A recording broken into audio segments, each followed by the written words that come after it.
Hey, welcome to Creative Block. We're your hosts, VEE. And Sean, we interview people in the creative industries about their life, their work, and their hobbies while we doodle jam. We asked people in our social medias if they had specific topics they wanted us to discuss, as well as some drawing prompts.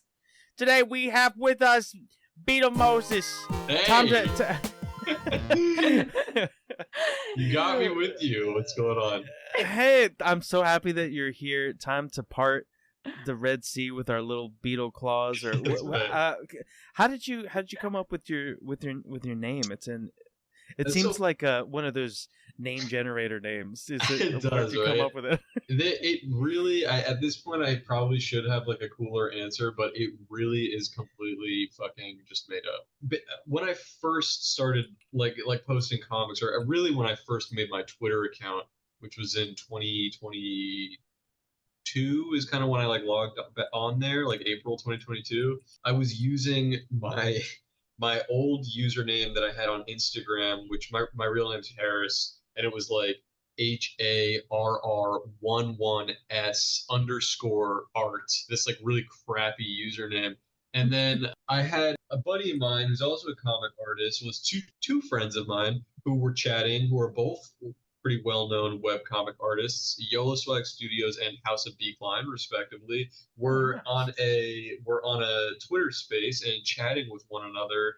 And Zach, Yola Swag Studios, saw that I was in the chat and I had just started posting to Twitter, and he was like, yo, everybody, go follow my boy. He's next up. He's amazing. Check him out. His username is HARR11S_.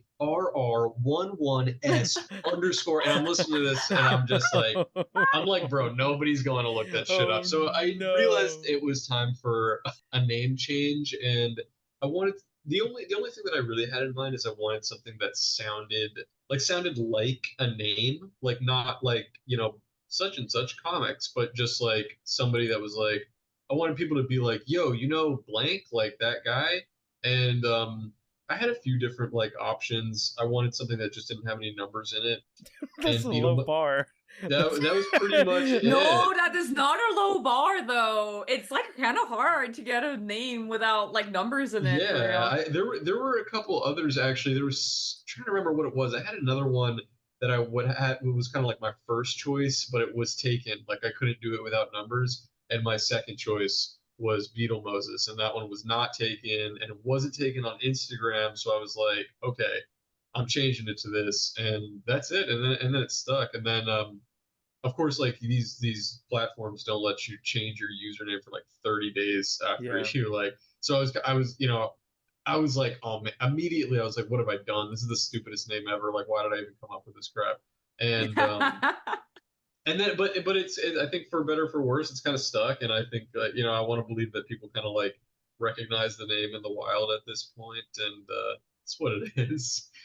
Do you like Beetles or Moses? Yeah, well, I think basically I have a lifelong love for bugs and animals, so I did kind of want something that was related to that. And then there was something that just felt like kind of cheeky and provocative about religion, about like a biblical name. Yeah, like using something in there that was completely out of place. And so I thought like using Moses as a name was just kind of like, I don't know, it was just kind of like funny to me. And and also my page is not formatted this way anymore, but when I first set up my old profile picture, which kind of featured this like bug looking character, and like my profile banner, I had it kind of centered around, there's an Isaac Hayes album that I really like called Black Moses, where he's like wearing this like long draping robe, and he has like his arms outstretched. And I kind of thought it was sort of funny and so I kind of like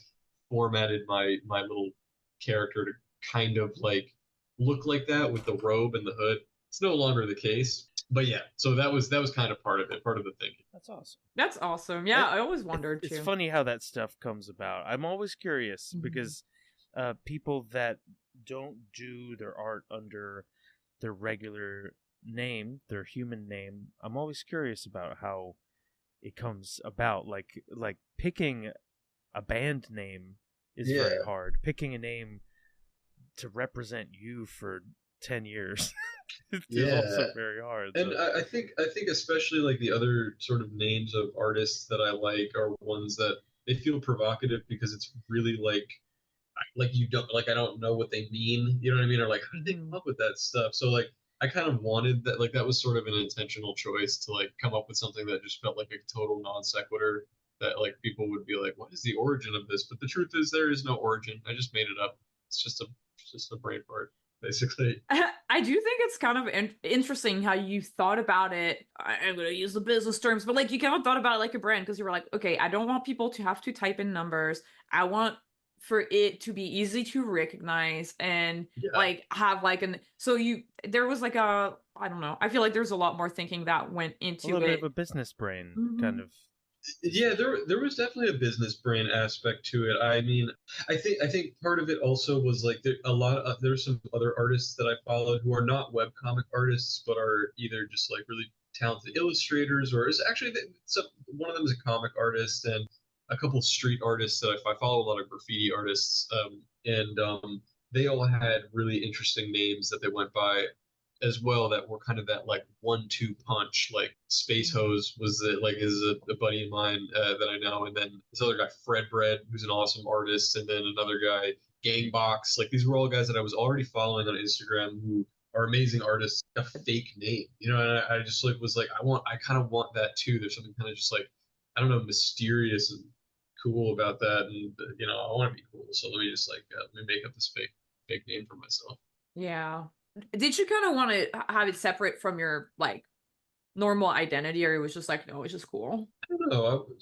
I still am kind of trying to figure that out. God, your guys' drawings are amazing. This is completely putting me to shame. I also just realized I don't know how to use Magma at all in drawing like such bad. I don't know if I really cared about it being like separate from my identity. I know there's some people who are extremely private, and I completely respect that.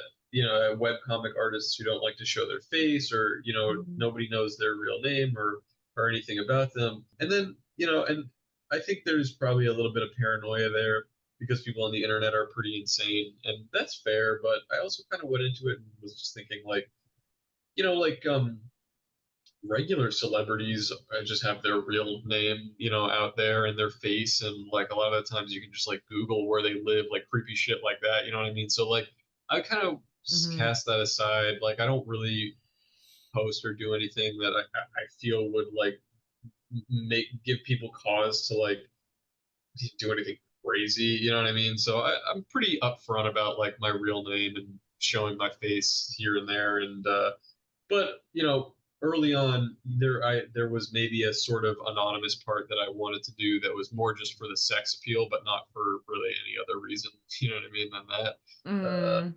And yeah, but that's pretty much it. It wasn't really conscious. It was more just wanting to kind of like look cool and be interesting.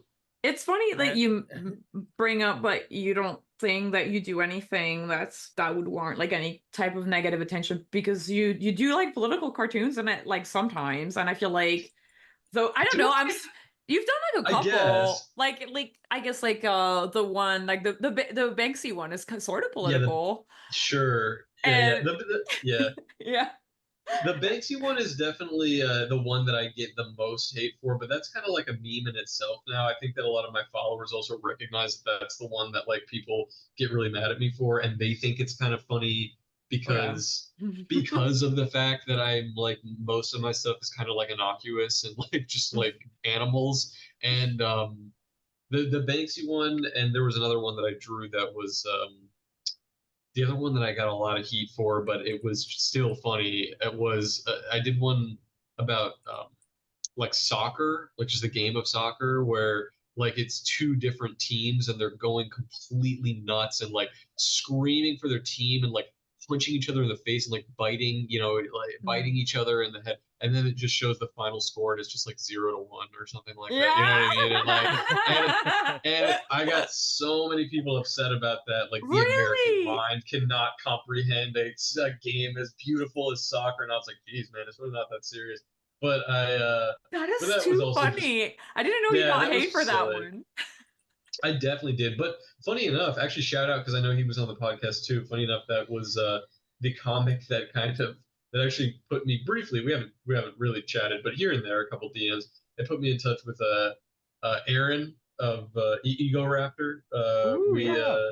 I got a message from another comic artist, Momo, hey Momo, who messaged me out of nowhere, and they were like, "Dude, I'm watching the Game Grumps stream right now, and they just shouted you out like by name on the stream." And I was like, "What?" And they linked it to me, and Aaron had shouted me out because they were playing some FIFA like soccer game, and he was That like, "Oh is man, like there's this Beetle Moses comic that I love." Where it's and he described that exact one, and I was like, "Oh hell yeah!" Like this comic is that now I know is it's so goaded. funny. That is so Yeah, that was You're funny. in good. the zeitgeist. Hell Yeah. yeah. That was cool. That was very cool. And I think I messaged him shortly after that to just say thank you and stuff. And he's a really cool guy. I love Aaron. Yeah, he's so cool. Everybody, I forget which episode that is that we had him on Creative Block, and I really, really like that episode. Really chill dude. Yeah, he's I'm definitely gonna cool. I'm gonna look it up. It's episode 58. Ooh. Episode 58. Yeah, I gotta listen to that one. But I watched so much Game Grumps, especially like in college. When I remember way back when they were posting their they were posting this one where they were playing Sonic '06, which is that like famously bad Sonic game. I was watching the shit out of that one. It was really really funny. But yeah, the Banksy comic is just like it's a funny one, and people get really angry about it, and it really isn't that serious. But I think that like it kind of adds to the humor for me that people just get really angry over it. And like I typically honestly try to avoid even that. I don't know if I would consider like a political comic really, because I really do try to avoid politics in Mm-hmm. comics. I generally find them kind of grotesque and Mm-hmm. didactic, and so I just like don't really like to do them, and I also don't really have any very good strong opinions anyway. So I just stick to what I know, which is basically like bugs and fish and dinosaurs, stuff like that. So you're not trying to go work for the New Yorker. No, not really. I do find that in general, there's it's actually not just in politics, but I think there are a lot of I don't know. Politics just seems like the go-to one for people, but it's a style of art or comics which doesn't seek to challenge the reader in any way or subvert their expectation, but kind of just feed into something that they already believe, and people will just be like, "Oh," it kind of goes a little bit hand in hand with why I'm not so crazy about. And I mean, I don't know, so with like the relatable thing. There's a lot of really Mm. good relatable comics, and I've certainly made my fair share. But I think when people kind of make it their MO, it's a little bit like, I'm like, I'm the type of person that I like a movie or music or something that kind of just surprises me or is something different or catches me off guard or makes me think, you know what I mean? Or like if I'm like, ooh, I don't like country music, and then someone plays me a country song that just fucking slaps, that like that I like that. I like being kind of Yeah. like politely like challenged in that way. And so Yeah. Mm-hmm. sometimes when I see art that's just designed to kind of like placate the reader, uh, I just don't really like that. Which is, the irony is not lost on me that I mean I'm kind of drawing just like completely pointless, absurd, stupid, non sequitur comics. At the end of the day, I'm not exactly doing anything challenging, but like I at least try to keep it weird a little bit. Yeah. At the beginning of the podcast, you were talking about not talking shit on anybody, but we do have political comics and relatability comics in our crosshairs. Yes, that And is I'm true. curious who else is going to catch these hands. Yeah, I know. It's funny. I guess like it's hard to just what it is really. And you're right. I shouldn't even be talking shit about anybody. But it's like it's so hard to not just be cynical in the internet age, like where we're at right now.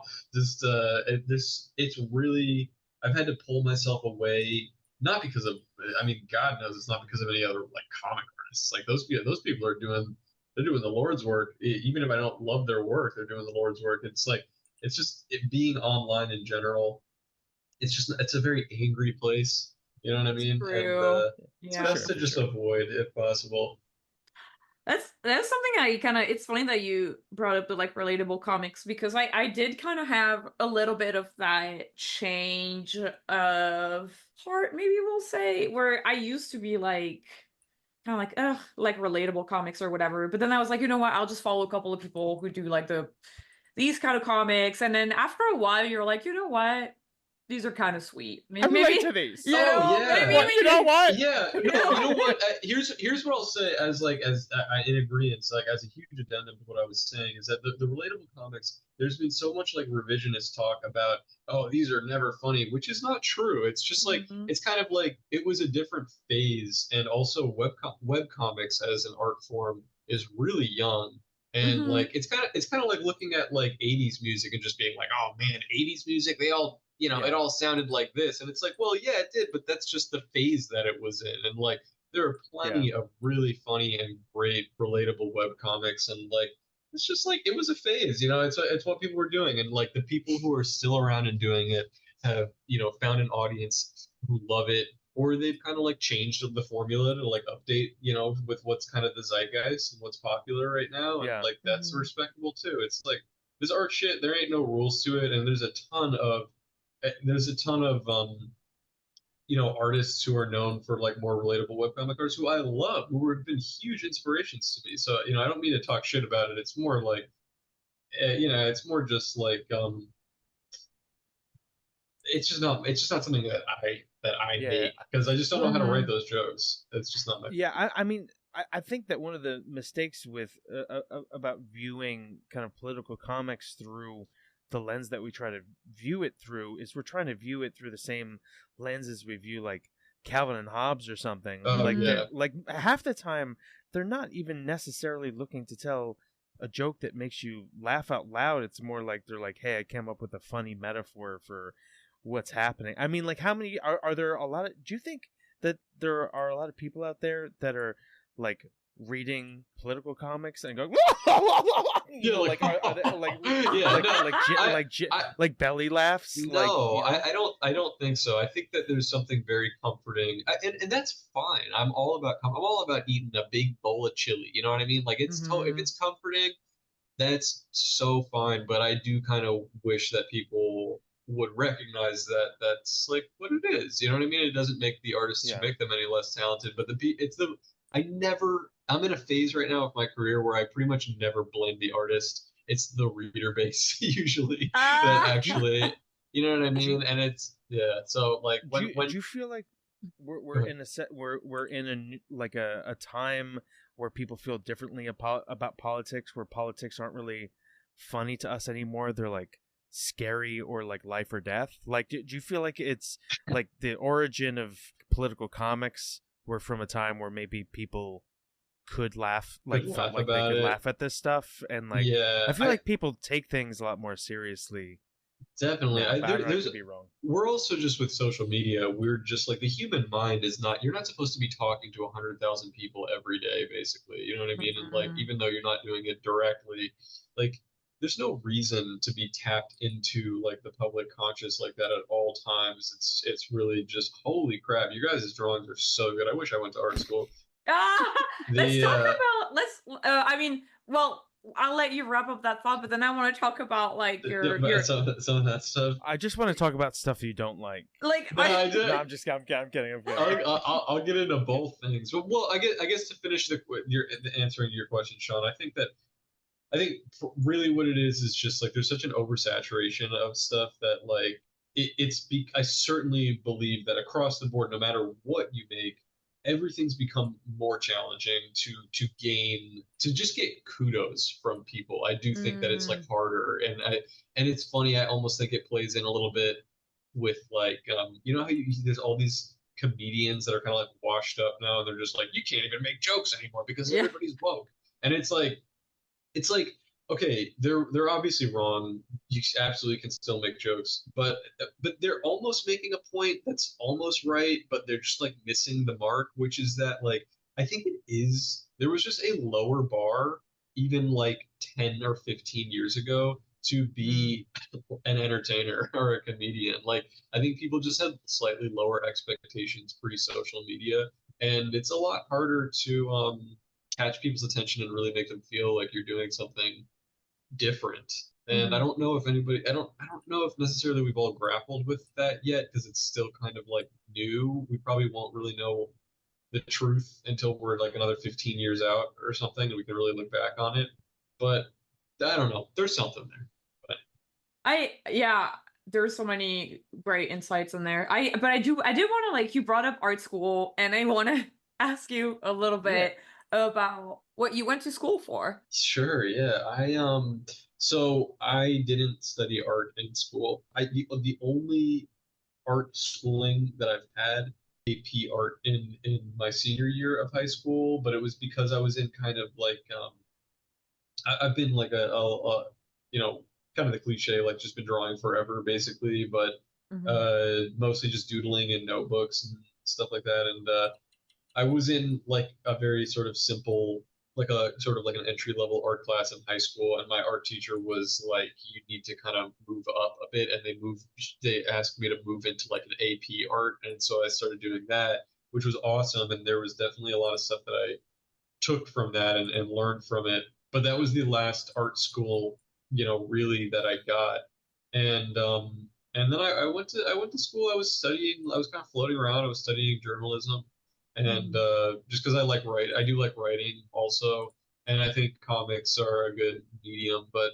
I've just like every job that I've ever had before this was basically just like retail. You know what I mean? I was just working Hmm. a ton of retail jobs and wanted to try something different. I had been painting. I've been painting for a while too in the background, like mostly portraiture, Hmm. and that's what I was posting before comics, and never really gained an audience for it. But great practice, a great school of art was just kind of like doing portraits and trying to capture people and expressions and stuff like that. And I still think there's probably a bit of that in what I'm doing now with the work. But yeah, no formal art schooling to speak of. I like visited some art colleges, but then decided like, oh, I'm afraid, I don't know. Like I know it's really what every adult tells you that it's like it's really hard to get a career in art. Yeah. It's really hard to be a this and you know what I mean? And now it's funny you get old enough and you realize, well, it's hard to do fucking anything, man. Like it's not, you know Yeah. what I mean? Like it's hard to be a plumber. Like it's hard, you know what I mean? So it's like I Yeah. really think you're just doing yourself a service by pursuing something that you actually like because the work will feel interesting and important to you. And that's how it's been with comics. I mean, I swear, man, it's not to sound really corny about it, but it's like comics came into my life and it changed my whole world basically. Like everything changed seriously when I like decided to just commit to it full time. And I get periods of burnout, like little swings of it, but nothing so serious because I really just still love it. Love doing it. What did that change? Can you be more specific about like the way that Yeah. started? What did that look like? What was that decision to take it seriously like? Yeah, I mean, I kind of had like a little bit of a hard reset on my life around like all the same time, which was basically like I had just moved back to Florida. I was living in New York for some time. I had just moved back here, and then like kind of all at once, I like broke up with the girl I was with, and I quit my job, and I like decided that I wanted to just like basically just start over. Like I just wasn't really happy with what was going on, and I was studying for an IT examination. Like I just felt like I was tired of doing like retail and I wanted something that was like a sort of a career path that I felt that I could actually like pursue or move forward in. And so I was like, oh, let me just get this IT examination because, it'll feel more like you take an exam, you get qualified, you get a nice paying job, then you can get it, take another exam, you move up. Like I liked that structure because I never could get a promotion at a retail job because I couldn't pretend to care. And Mhm. I hated that qualia of it. I wanted it to be a lot more like just merit based than just like my managers liking me or not basically. So I wanted Mhm. to get on an IT career path, and then I was studying for this thing called the CCNA, which was like a network routing, whatever, something. And I was taking these. Shout out Jeremy's IT Lab, this free course that was online. It's like 150 videos that this guy posted for free, and I was like studying for this examination, and it was a helpful resource. But in the meantime, on my downtime, I was posting comics and to Twitter and Instagram and like they started to kind of pop off, and I really it really felt good to get that positive feedback. Because like that first time that I got 1,000 likes on something, I was like, bro, like no way, and because I had never gotten anything even close to that, and it Can was you on like one of remember what your first big one was? yeah, the first really big one, like the one that went like super nuclear mode, was I did this comic that was pretty early on, that was this guy shooting a crumpled up piece of paper into a wastebasket, and he was going Kobe, and there was like Kobe Bryant in the clouds, like smiling down on him from heaven, and then the it misses the wastebasket, it bounces out, and then Kobe Bryant like laser beams like and like fries the guy basically, and something about that one went like it did like 100,000 likes on Twitter or something. It just went really, really crazy. And it was a big I feel like I jumped from having like maybe I was sitting at like 1,000 followers even at that time. And I want to say that it jumped to like 5,000 in like a day. And then that, you know, as an artist, you know, we all Hmm. like our egos being fed that way a little bit. It definitely felt good to get that positive feedback and just be like, wow, there's a lot of people that like this and are interested. And so I just like started drawing more and more and more, like just like a madman. And just at that stage, I was posting like 3 or 4 comics a day, but they were also like, you know, in black and white. You know, they weren't like I wasn't doing it wasn't at like the level of production that I'm at now when I've had to slow down a bit to take my time. But just by like drawing, it's really started to build up. And then anyway, I got somewhere in that time frame. I ended up getting about like I had like 20,000 followers on Twitter, and I had even started to kind of profit off of the merchandise that I was selling off of just little prints like that I was making Ooh. and signing and selling. I went to take my exam for this CCNA, like a practice exam, and I flunked it. And I was like, you know what? I'm just doing this comic shit, baby. Yeah. And that was it. The rest is history. I've just been doing it since then. And Yeah, dude, that's so crazy. And it's so cool that like you were like, I'm gonna do this, and you started in black and white. How did you kind of start it? Or like did you have a structure? Did you have a posting schedule? What was the mindset for these comics? yeah, well, I mean, first, and it's funny, honestly, my method from the really early days of Beetle Moses have really not changed. I mean, to be fair, it's only been like 2 years. It hasn't really been that long, but I started by drawing, and here's like the last one that I just did. Here's for reference. I know the viewers at home won't be able to see this, but you guys can see this. Here's the last book that I just finished, filled up with Beetle Moses comics, and here was the first book. And so I just got these little books from. Here's one that also did like 100,000, which was this.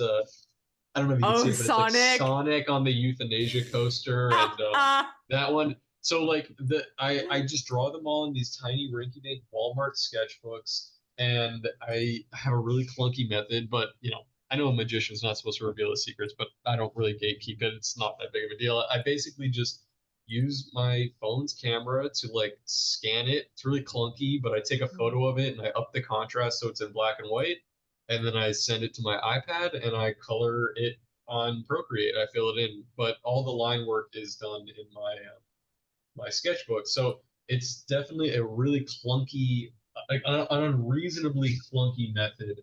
But But you made it really easy for you to Yeah. do Hmm. and maintain. I feel yeah. like the thing that a lot of people make the big mistake with is they make their process such a hard process for Hmm. them to finish Oh one yeah. drawing, and then they can't keep it up. Me. No, and I think, and the thing is that like up until actually my girlfriend just bought me an actual iPad pencil. I was using this bum like hand me down like knockoff fake Apple pencil that didn't even work, and I had to use like the blunt end of it, which was meant to be like the eraser. So I couldn't even get my line work right when I was drawing on my actual iPad. It's just like top to bottom. It's just totally clunky experience, but like you know, it's what I was used to, and now like I can't really see myself changing the methodology that I use because I'm so comfortable with it, even though it's a little bit like unreasonable. I think that is so cool that you were just kind of like, all right, I'll draw in these books, and then now you have all of them, like all of your traditional art. I don't know. I just also just really love notebooks. Were you Me was too. Yeah, was the idea like were you just kind of like, oh, I'll do one a day? Like, and how did you like? I like to know like the schedule just because I think it's inspiring to know how you're how an artist like goes about their work, right? About like the work ethic, Yeah. I guess, side of it, I guess. Yeah, I mean, I was framing it when I first joined, when I first kind of like joined the comic scene, and I was watching what some of these other comic artists were doing. In particular, two people that I mentioned out before, which were Yellow Swag Studios and House of Decline, who are both great Mm. comic artists, but also Keith Stack, also another amazing webcomic artist. And when at the time that I had joined Twitter, those guys were on like a production, like on a production level that I couldn't even fathom. Before I had started the comics, I was painting and I would post one painting maybe every like 4 months if I was lucky. You know what I mean? I would work on something Mm. and put it up there. And when I just saw that these guys were like, oh my God, that drawing of my job burning down is awesome. But Yeah, oh, when and this is the girlfriend that you left. oh no, no, that's terrible. It's like that's it looks I like mean, something out of you like a did it. Bollywood movie, You honestly. did it, not It's a me. Hollywood But that's awesome. But anyway, No.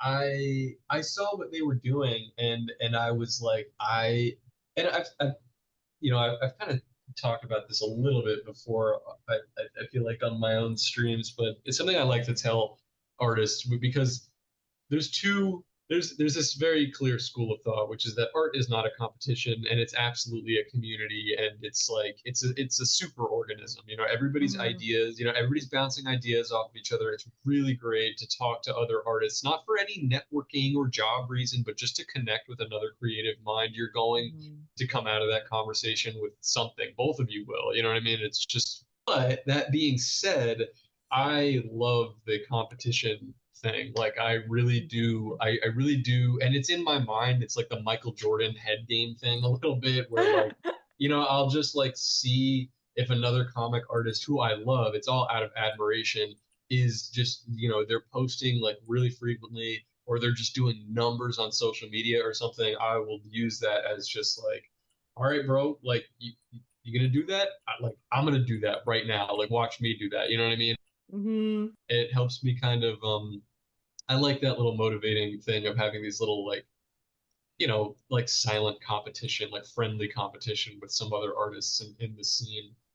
That works for me personally. So especially when I saw those other comic artists that I listed doing, you know, just doing gangbusters on social media and just posting constantly, I was like, man, if they can do it, like I gotta do it. I gotta try doing this. And it definitely was a good school of discipline for sure, like early on to try to match the output level of some of these other comic artists, because social media does force you kind of to post like over and over and over again. But Yeah. I do also think like a little bit of that is just kind of like whatever. I'm not even doing it about the social media thing. I'm just doing it to kind of like I'm doing it because I love it. You know what I mean? Mhm.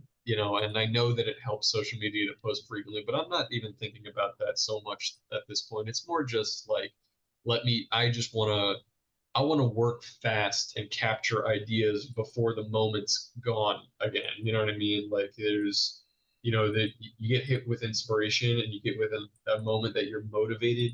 Like you have to capitalize on that because then you might have 5 days or longer where you don't want to do anything and then you don't want to get stuck in that cycle, that slop cycle. So Yeah, that's so true. I totally relate to that. Like kind of as soon as you feel like the inspiration, you gotta like act on it really fast Yeah, because it I'm addicted to that. yeah, feels awesome. Yeah. No, I get an idea at like midnight, and even if I have work the next day, I'll stay up till like 5 in the morning making the idea. And That's awesome.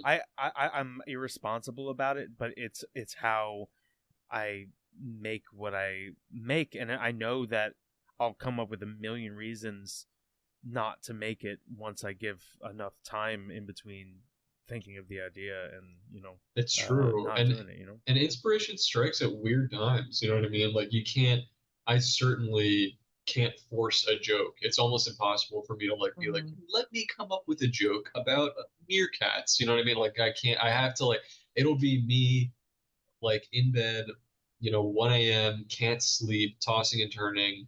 Just then all of a sudden I get comfortable and I'm just about to fall asleep and boom, like something pops in my head and I'm just like, man, I gotta write that down. And that's really what it is. It's actually rather than getting back up and drawing something, I always write down an idea and the second I have it, because then when it's like time to make the donuts and I'm drawing, I go back to my notes and I'm like, all right, what did I come up? And there's a bunch of stuff in there that I forgot I had even, you know, and I'm like, oh, that's great, you know what I mean? And then, or even if it's not great, I'm just like, yeah, that'll do.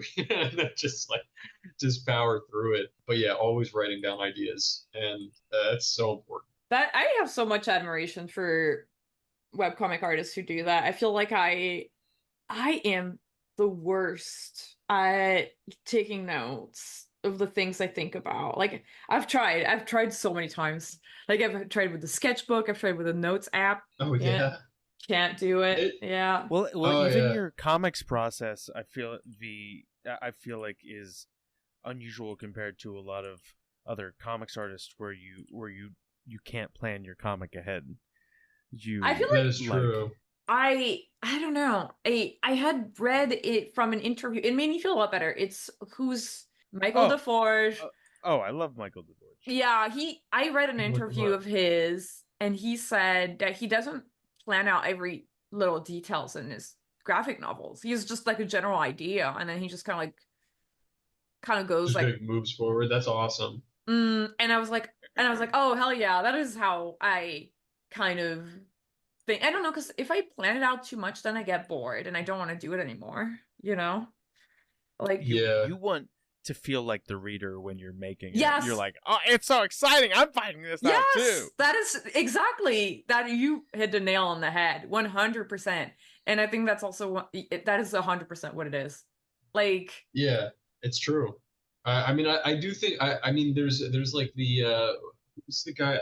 His name like Robert Darger or Henry Darger or something. Is that one guy who like he for like the last like 25 years of his life or something, and then finally he passed away and people went inside and he had drawn and written like thousands of pages and drawings of these manuscripts of this sort of like idea for like a visual story, like a graphic novel or something that just never came to fruition because he kept like building the story and was just trying to get it like right where it was. But then nobody ever saw it until after his died because he was spending way too much time on like getting it ready. I mean, it was like amazing, you know, all this stuff, but it never really existed in its final form. I think there's something important about just like kind of saying screw it, you know, and just like jumping in and just getting the work done, because otherwise you just stew on it forever and it just won't happen. That makes sense, and I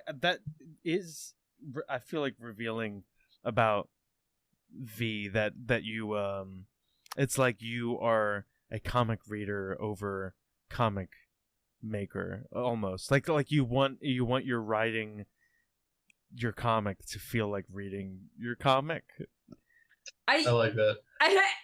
I think there's that, and also, I mean, I guess it's also because like I do mostly comics. I'm not very good at doing the like 4-panel comics types of comics. I think the strip format works a little bit better for me, and I like serialized because I read a lot of manga. I just grew up on manga, so that's kind of like, and I think that's why I like TV better than feature, because manga is like so close to TV writing, in my opinion.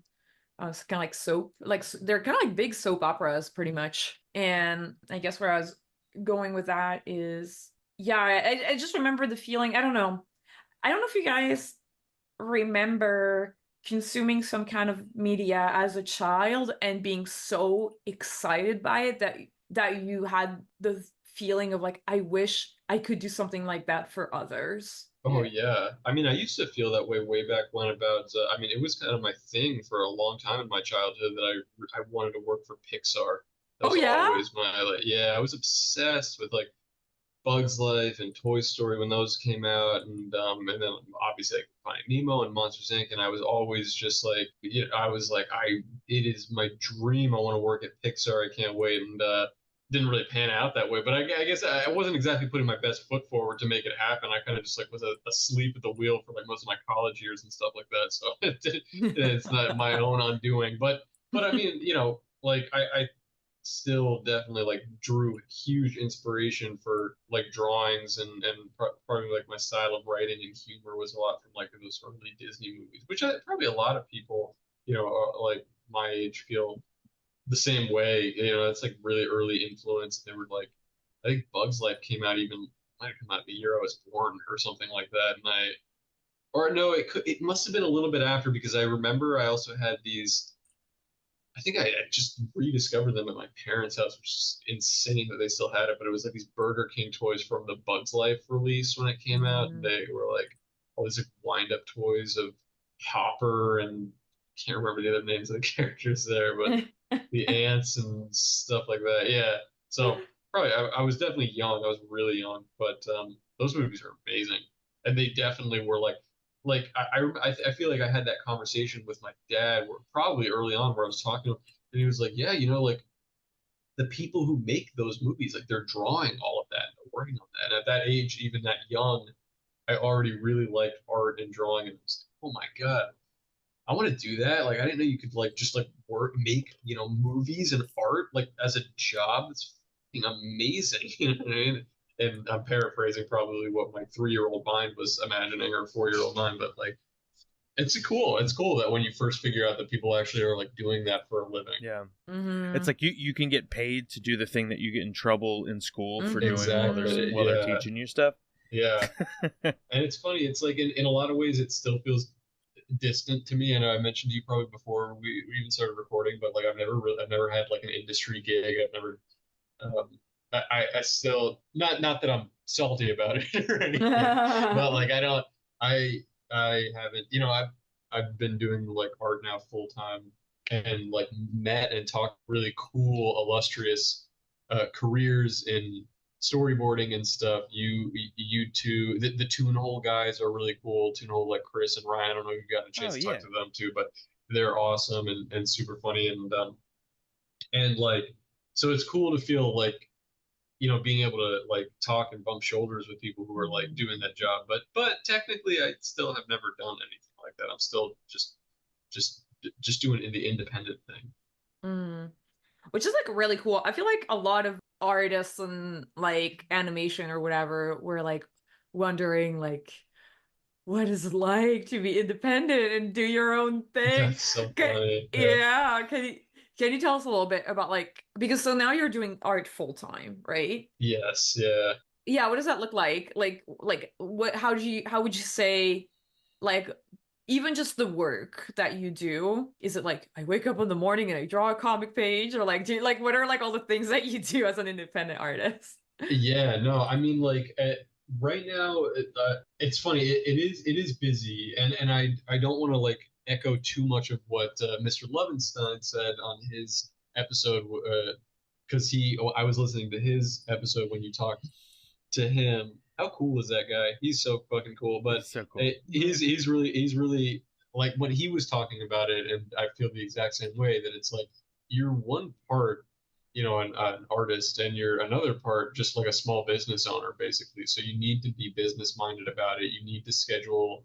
You need to be disciplined and not just like as much as it's about like drawing, you also kind of need to organize your time in a way that's pr productive and valuable to you from a business standpoint.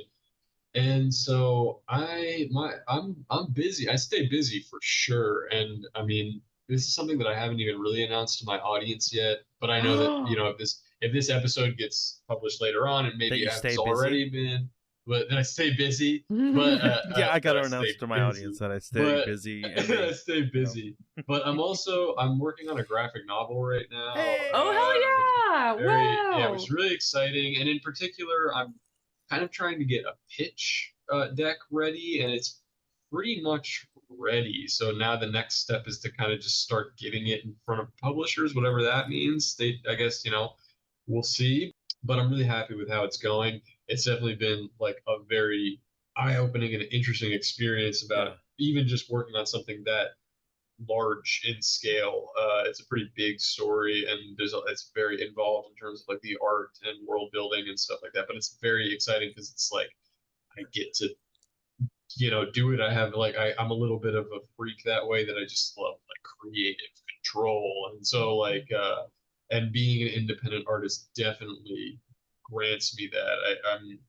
I do think that probably there's a big aspect of me just being a very selfish artist. You know what I mean? It's very, I'm not even very spoiled. I'm not very good even with doing like commissions as much as I should, because I don't want to draw what you want me to draw. I want to draw what I want to draw all the time, which is not great, but it's are you pitching a graphic novel, or is it a show, or? Well, it's a graphic novel. I'm pitching it basically as a graphic novel, but what's been interesting, and I've had a lot of guidance from another cool as hell comic artist, who's somebody who I look up to, and now it's crazy to me that she's just been super helpful to me. But Sarah Anderson of Sarah Scribbles has been like, she's so awesome. Oh my God, she's awesome. And she has been like such an amazing resource to me for just like pitching, or like the publishing world, because she's had quite a few books published now, of either collections or graphic novels of her own. I think at the time of us recording this, she's about to launch a new book, which is really exciting. I got one, and I'm really excited about that too. And she has just been so helpful, and a really good resource to send what I have, and kind of have her like look it over. And also, I mentioned Toonhole Chris. He was somebody else who gave me like a very, really good feedback, because what Sarah had told me, and I think she's right, is that actually the pitch for a graphic novel is really not too dissimilar from pitching an animated show, or a TV show in general. They kind of go hand in hand in a lot of ways. I mean, there's some practical stuff that you need to tell them about, like page count and the time it'll take to finish, that it's different.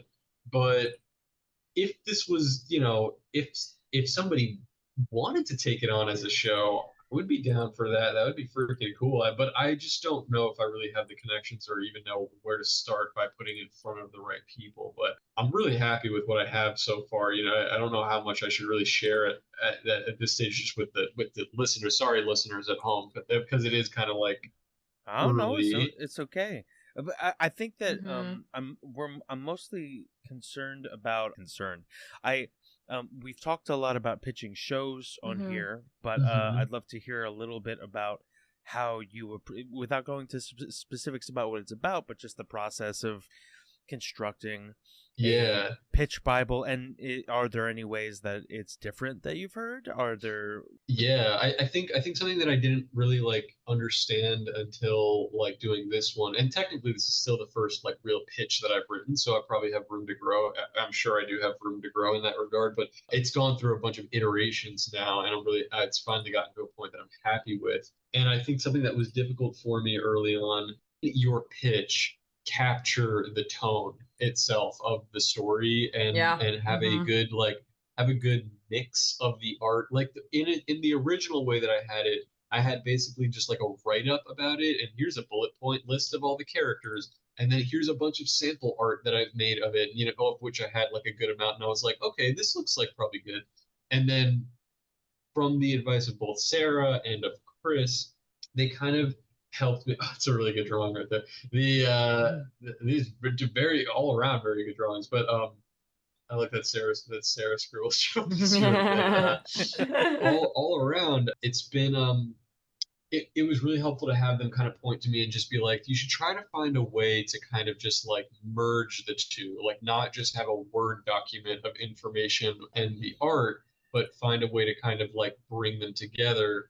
And Chris gave me really specific advice after he read through it, for like a little thing that he was like, oh, you could list out the characters this way, in a way that was visually interesting. And his suggestion to do that sent me down like a whole kind of like, wait, what if I don't just do that? what if I basically format the entire thing itself kind of like a comic, and like one of the characters is the one giving all of the exposition to the story, and like it kind of took shape that way and was Mm-hmm. really fun to draw, and really I think captured like the tone of the piece in that regard. And another really great resource was Sarah sent me a bunch of like example sort of pitch decks and pitch Bibles, some that were her own, and Mm-hmm. another one was for the pitch Bible for Adventure Time, Oh and yeah.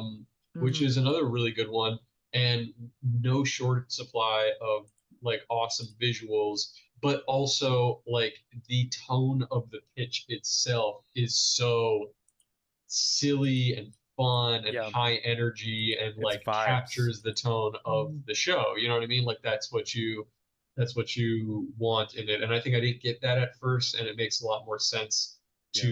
to me now, especially after the this work on it. That is, I agree. That's the hardest thing. I once got to know like that when my pitch felt too, or like some of the stuff I was like developing, it was like we like it but it feels too young, and I knew that it was the way it was written, like the choice of word, like the way the sentences were structured, or like the kind of jokes, or like the way that I was kind of like punctuating the jokes in the pitch document. I was like, oh yeah, like that does feel like a show that is probably 6 or 7 years younger than it needs to be. Interesting. Yeah, Yeah. that's Yeah. interesting. I think like that part, and I am still expecting there to be, um, like I think part of a pitch, and it's something that I also.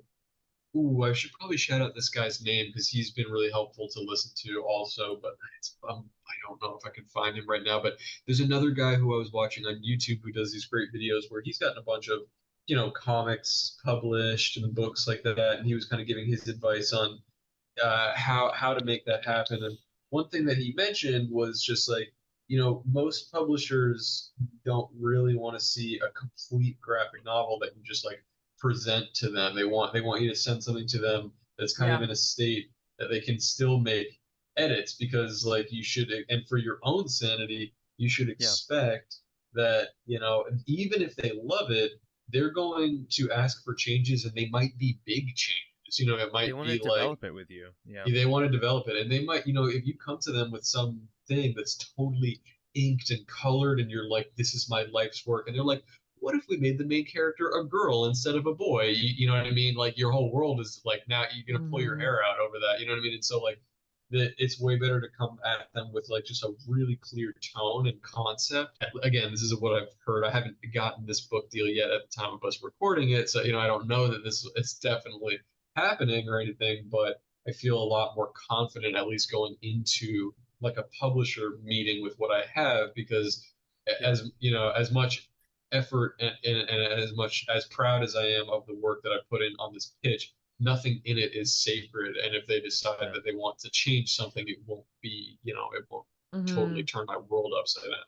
Well, I think that one of the interesting things about this whole conversation is that even though you might not feel like you can give advice on how to properly pitch a thing that gets picked up, what you are setting a really great example for is doing things through advice and mentorship and Hmm. learning, and like Mm-hmm. that's something that I think not enough people do, is like ask people who they respect and who actually do know Yeah. to help. And I mean, you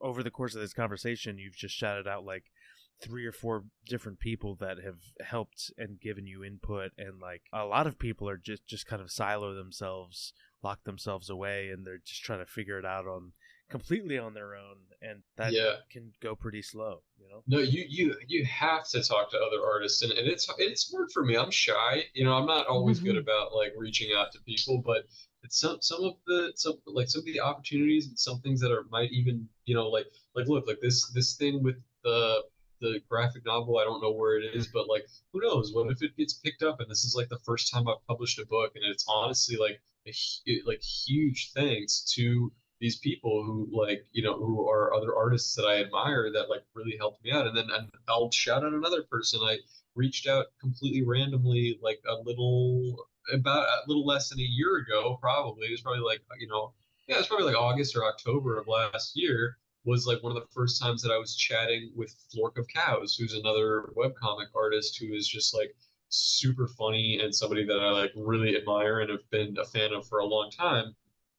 And I was just reaching out to him and, the typical just like, dude, I love your work. I love your stuff so much. And you know what I mean? Just to like kind of just give kudos and props and tell him how much I like his stuff.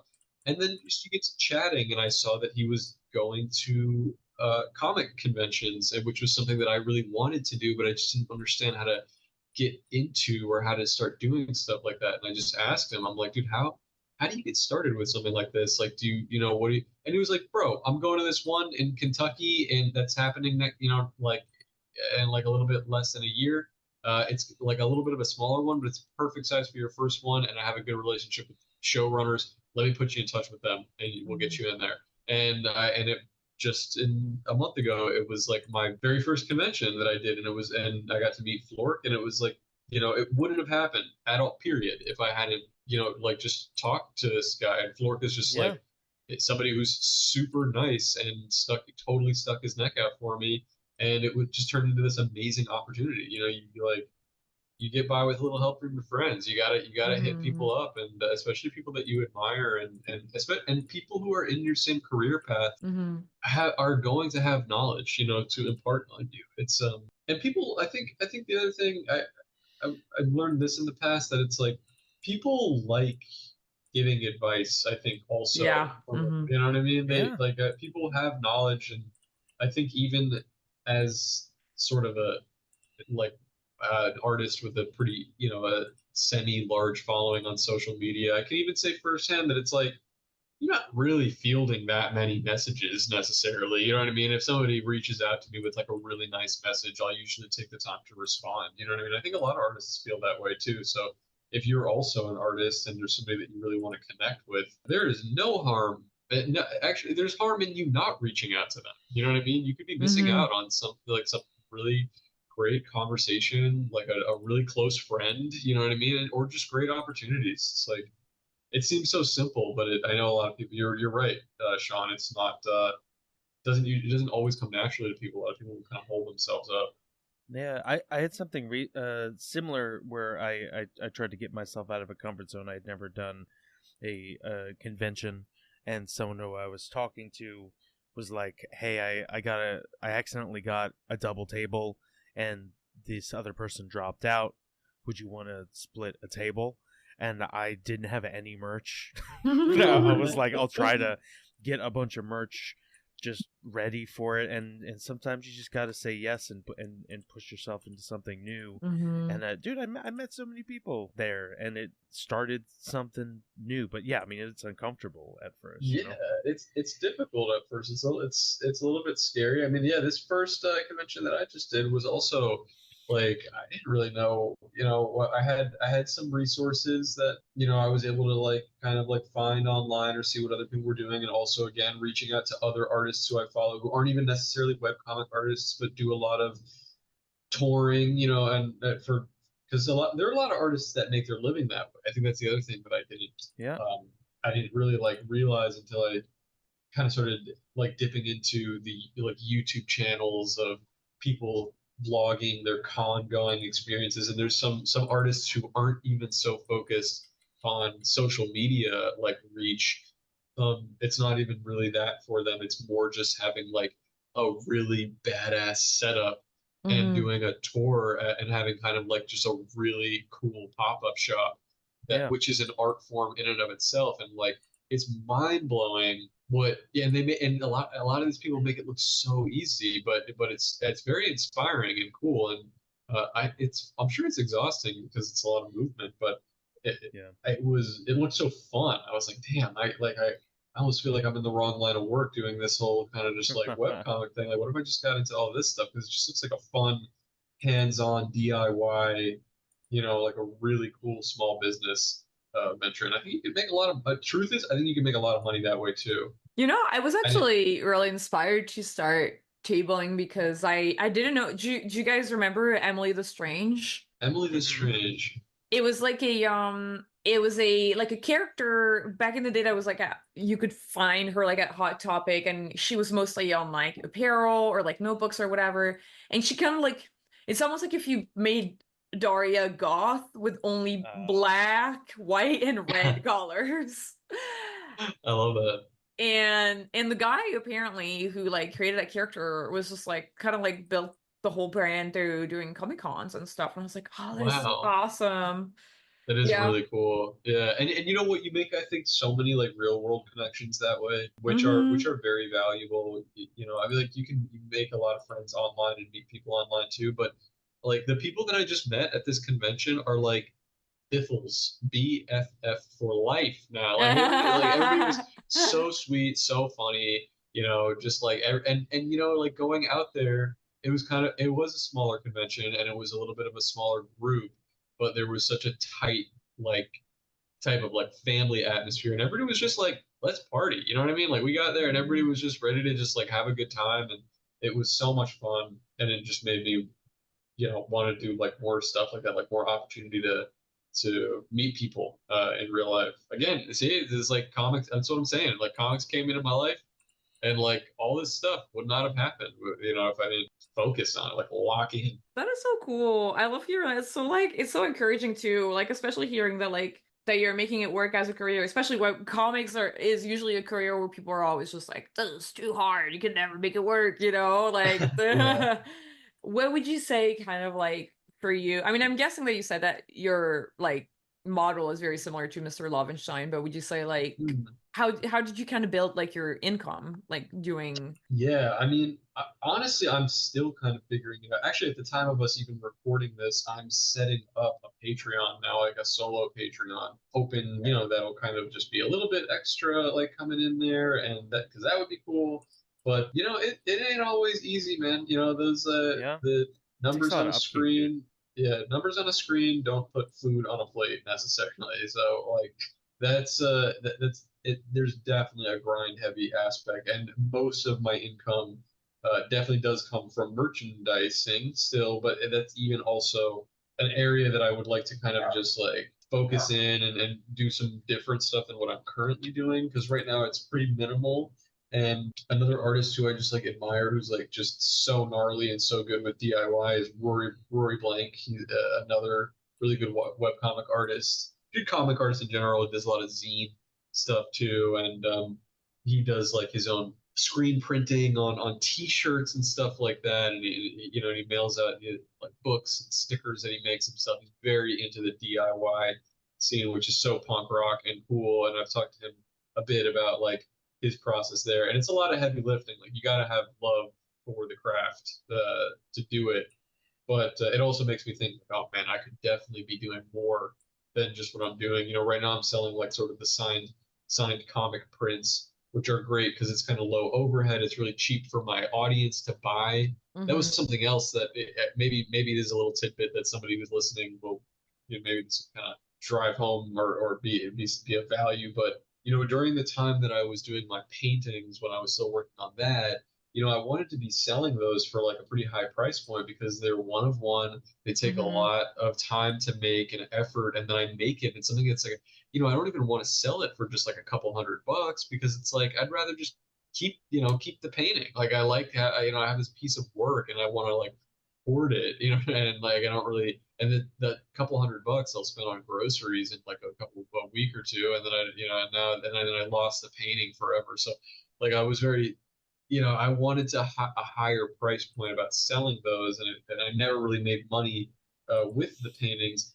But now I do the comics, and part of it I think is also about knowing my audience. But I do the comics now, and I make these prints, which are pretty low overhead. You know, I can Mhm. make a bunch of them, but I can still sign them, and I also do personalize. Like when I send things out, I'll include stickers and you know Mm. like and like a you know sometimes I'll write a little note or draw something on the envelope. Just keep everything really personal. Like I like doing that because I love getting stuff in the mail that's personalized that way. So you know, so I know that I actually picked that up from. I ordered this game. Did you guys heard of this, dude? Shout out this little game. It's called Q Less. Looks like this What is that? Q Eula. Less. It's literally it's like 6 or 8 or it's 12 little dice that have letters on them like this, and you shake them up and you roll them on the table, and you have to make a little crossword out of it. And like, I am such a slut for word games. Like, I just love, Oh like, my I love God. words and Yeah. anagrams and stuff. And so I got this, and it's like a little small owned business. It's like one old guy who manufactures them and sends them out. And when I ordered one first for my dad because I knew that he would really like it. And it like popped up on my Instagram feed, or I don't know why. I don't remember how I saw it, like somewhere on Instagram or Reddit or something like that. And I got it from my dad. And when it came in the mail, he had included just a little note that was like, "Hi Harris, thank you for, like he had handwritten it, like, "Hi Harris, thank Oh you for wow. writing this," or like, "Thanks for buying this game, thanks for supporting it. I hope you enjoy it." It's something like really simple. But I was like, dude, this is so nice, and it makes it feel so much more just like personal. And so I try to do that with my orders. Anyway, I'm rambling here, but my point being is that now, you know, I have I have sent comic prints to like 35 different countries, and I've sold like so many of them and made more money off of the prints than I ever did with these paintings, even though the paintings were at a higher price point because, Hmm. like the prints I sell for basically like $20, and anybody can kind of swing $20. Not everybody Yeah. can swing like $400. You know what I mean? So Hmm. like you can kind of do that, and you make a lot of people happy, and it's nice to your wallet too to have a little bit of like an income there, when you kind of like lower your price point and make things sort of like more accessible for people. That's something that I kind of had to learn with time. That's so interesting. And it's so true. It's something that I think about a lot. Like sometimes when I talk with some of my friends who also do kind of like a business on the side, either they're like selling like digital goods, like I don't know, workshops or whatever, or like they're selling, I mean, you can sell all different kinds of stuff, right? But Hmm. I've all and some people are like, oh well, you got to price it high for the value of it, which is also like a good point. Like I don't know, like you sell the print for like $50 because like like of the work or like the time they spent on it, etc., etc., etc. But like when I don't know, I've always kind of thought, well, my audience, they probably just don't like. They're usually just like kids, so I don't. I want them to be able to afford it. Yeah, you want it Yeah, to be yeah. affordable. I like the idea of having a little sum of both. Like in almost Mm-hmm. everything I do, Yeah. like whether it's like commissions, whether it's whatever, like I usually have a lower priced, more approachable commission option, or Hmm. like a print that is like, okay, here, yeah, we have the $25 print or the $30 print, but we also have the $5 print is like a little guy. And Yeah. yeah, I don't know. I think that stuff Mm-hmm. is smart. I Mm-hmm. think it is smart. I think it's a good idea to like kind of keep your audience in mind. I did that was something that also like my grandma was telling me back when I was still doing paintings. I was doing paintings of like, wacky shit. Like I was at like Kodak Black and just like, but like funny angles and weird stuff like that. Like I did a painting of that one Riff Raff video where he's like, "My main goal is to blow up and act like I Oh don't know my god, nobody." Like with the shark grill, yeah. yeah, like I did paintings of that. All of those are on my, like I have a second little Instagram that has like all those paintings on there so people can still see it. And that was just stuff that was fun and inspiring to me, or just funny to paint. And my grandma used to just be like, "Why don't you draw something that people actually want to buy, or like people, or something that people with money? You have to think like, the people who have money are a little bit older and they're not going to get these references or these people. So why don't you try painting somebody that's like, Jimi Hendrix or John Lennon or something?" And I'm like, but Mhm. like, who needs another Jimi Hendrix or John Lennon painting? Like, I don't want to do that because those already exist. Like in spades. There's way too many of those. So like I kind of just cast that aside, and like, but she might have been cooking. I mean, that's the thing. It's like she was kind of right. It's just that I don't know. I didn't like I didn't want to have to like curb myself to like sort of feed an Yeah. audience that wasn't mine. And Mhm. so I didn't. And now, the funny or sort of ironic thing is that in theory, now the people who are my followers are actually in their 30s and actually should have money to spend on the thing, but nobody has money, so it doesn't matter. It never does. Yeah, I feel So like, yeah, I feel like, I don't know, like if you go the very high price route, you have to, like, you're going to a crowd that's like either like tech bros with NFTs or like high arts, like fine arts mhm. type of thing, and that's like a whole other type of like sphere, like it's a whole other like network, I guess.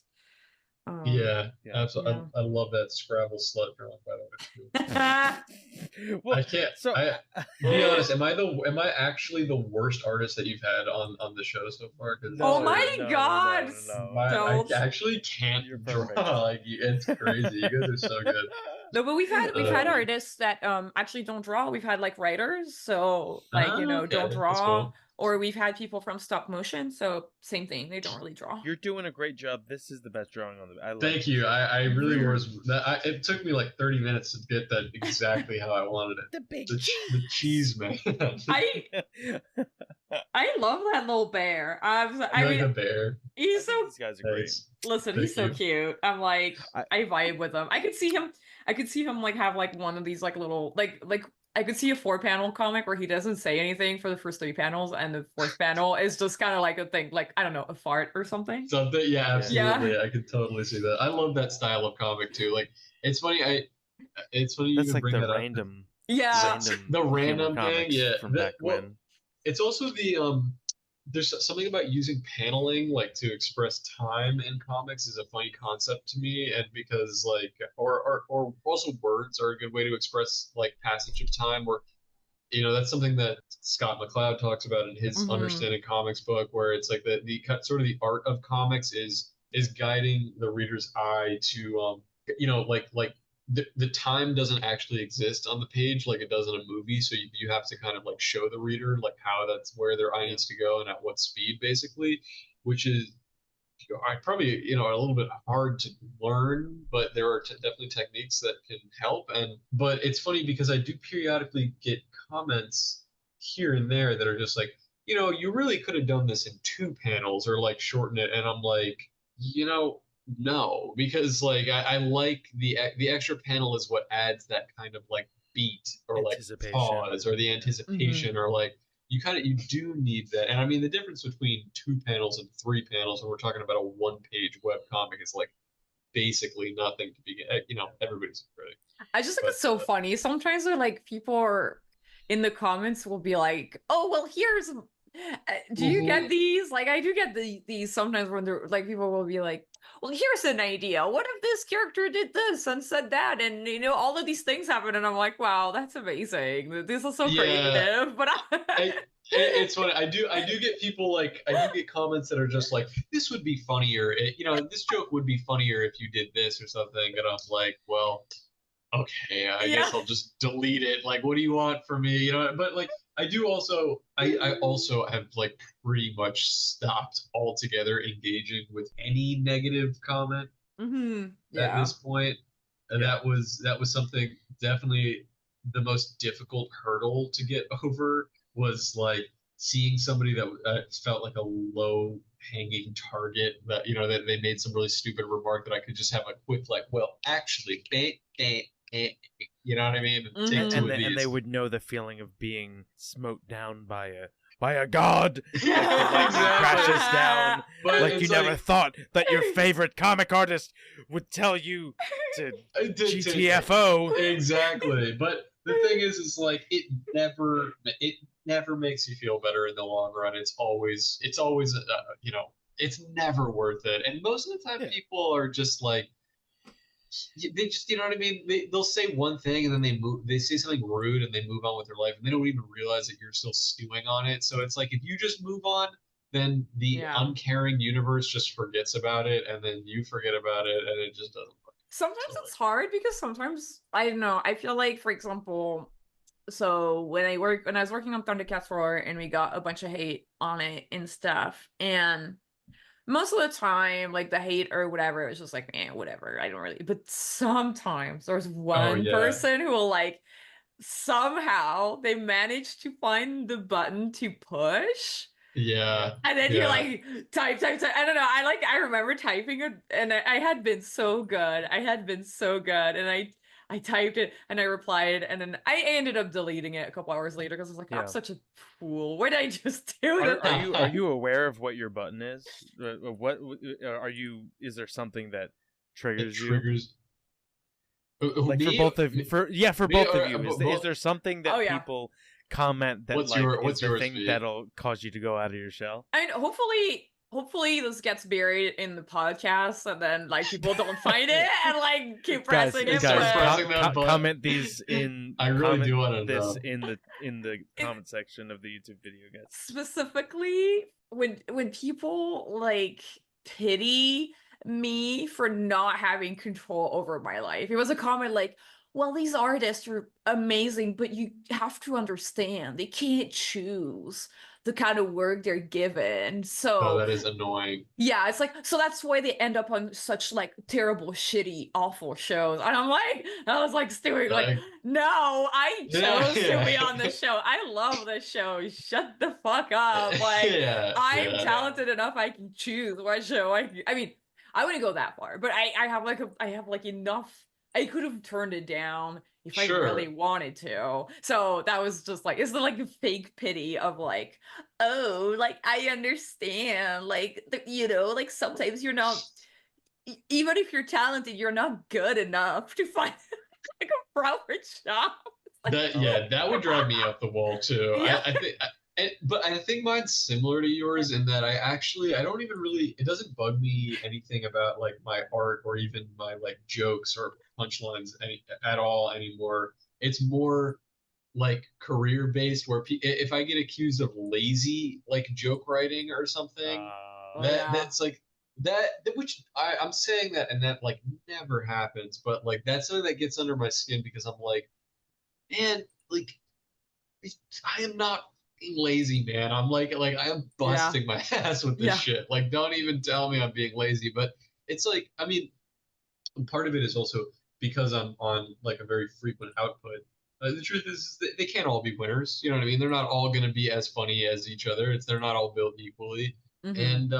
and that doesn't and over time, I do also think that I do look at some of my even stuff from like the first year of what I was doing and some, that I like cringe because I just don't think the jokes are very funny anymore. Like, or, and like one thing that I was, and it's funny, I feel like I still get kind of like, I don't know what it is. I don't know why it stuck with people, but I definitely get pinned a bit that I do like pop culture references Mm. because I was for a period of time, but honestly, in the last like year, I like never do pop culture references. Like I do so, like I the reason I kind of like stopped doing it was because I became a little bit like aware and self-conscious of this thing where I'm like, am I joke writing or is the joke just like here's a thing that you guys have heard of, you know what I mean? Or and like Mm-hmm. the not all of the jokes were like that, like the joke with like the Sonic euthanasia coaster is technically a pop culture reference, but not in the pop culture reference is not the joke necessarily. But there Mm-hmm. were a handful that I was doing that like were just like a mashup of two different pop culture things, and that is lazy joke writing. Like I'm not proud of those comics. Not that I'm, whatever. I'm not going to bury them. It's just it is what it is. But I wouldn't write jokes like that anymore.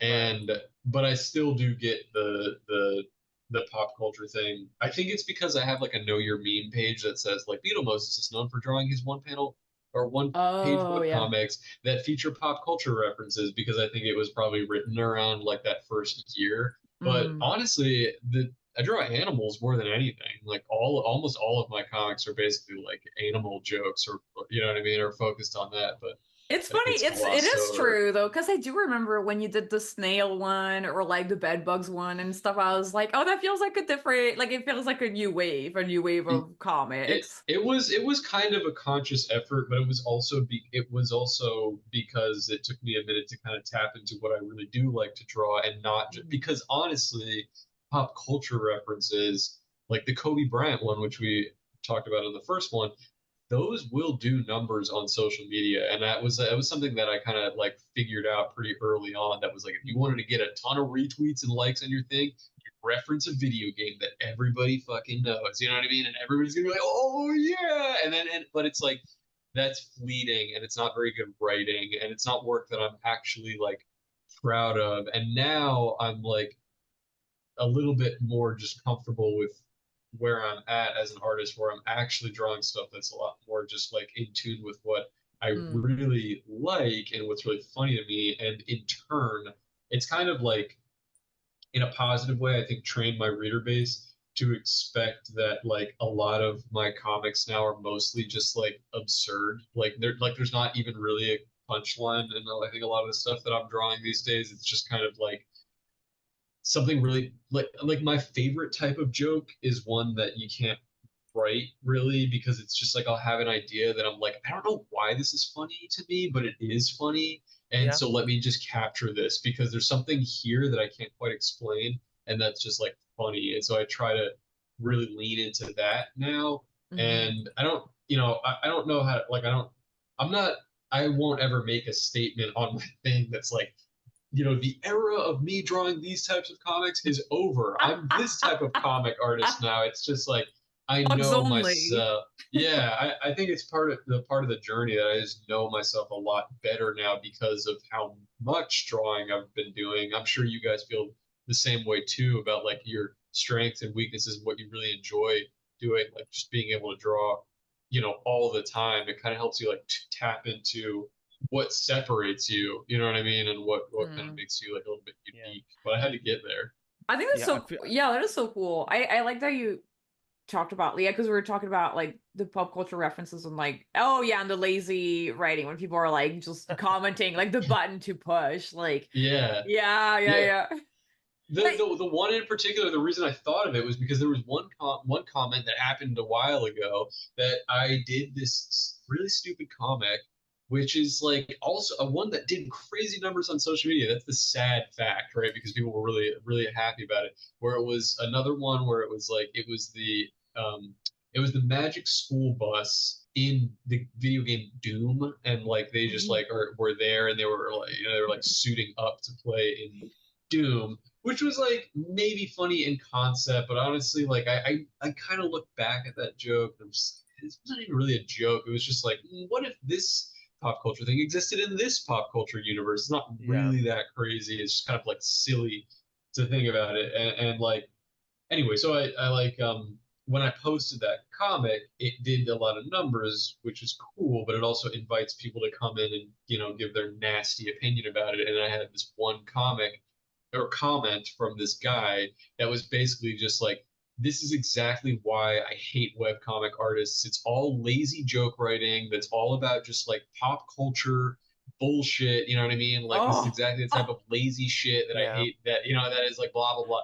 And like I cooked that guy on, I was like oh yeah. pissed off about it. So I had to respond, and I made some big show of it. And I think he ended up like deleting his account. It was like a whole fucking thing. But it was just after the one post, which more people should do that. But also, but now I kind of look back on it and I'm like, he was kind of right. Like he kind of had a Yeah. point. Like I kind of did. I kind of know where he's coming from now, and I think the reason that I kind of got upset about it was because like there was an There's some aspect truth to in it. it that there was some truth in it that I was like, yeah, it is lazy joke writing. I could write better stuff than this, and I was doing this fan service thing where I was just trying to make these pop culture references that I knew would latch on to, the Twitter mind, and people would just share it and it would help me get followers. But that's not really like honest artwork, as dramatic as that might sound. It's just like, it's true. You can't really stand, I don't necessarily stand behind the joke. I don't stand behind the thing. And it's become kind of one of my least favorite comics that I've done now because, and it's still, I think it's like, it's on my Know Your Meme page, like Google Beetle Moses. It's one of those comics that pops up that are just like top 10 best Beetle Moses comics or whatever. And I'm like, Oh my it's god. crazy because I actually don't really fucking like that comic. Uh, not a like a era of my career that I'm like. But I wonder, do you think I think about that sometimes because I think, okay, when you're an artist, online, and the reason why you're posting online is that you want people to look at your art, right? It's like, as an artist, you want to communicate through your art, and for that you need to reach people. And so you have to kind of like grow your follower base, and it's really really really hard to do, especially now, like with the algorithms that are completely bonkers. And Yeah. it's funny that you brought up the mashup concept, because I feel like the first time I got a meaningful amount of followers on, I was back on Tumblr, is when I did a mashup of Cartoon Network characters with in Shippuden, with the Naruto Shippuden outfits. Yeah. And I just thought it was a fun, I just was, oh, that's just a funny idea. Yeah. And then it did huge numbers, and it kind of like got me like a first step to my following. And sometimes I wonder, like, does it help? Do you like, would you do it again, like just as a way to, or would you start right off the bat from the Bugs comic, if you had to, if for any kind of reason you had to do it all over again? Like, I don't know, I don't like. know. I mean, I don't necessarily, I don't like regret it. You know what I mean? Like, it's not, I don't even look back on it and I'm like, I wish I could erase this part of my career, because it's just like, whatever. It was like a natural progression. It's just what it is.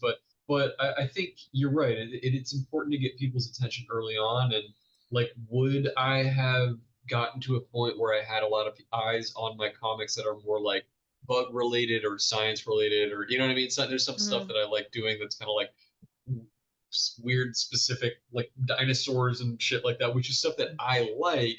And now I'm in a place where I have enough followers that I know people will see it, and I don't have to worry about getting people's attention as much early on. I can just Yeah. make stuff that I really like, which is a Mhm. place of privilege for sure. But like, yeah, I wouldn't necessarily go, I don't think I would go back to drawing stuff like that, because like I don't, even now it's hard sometimes if I draw a comic that I just feel like I'm like, yeah, it's too wordy. It's just not, I don't know if this is as funny. If I think this is as funny, also because I'm backlogging comics pretty heavily, um, Mhm.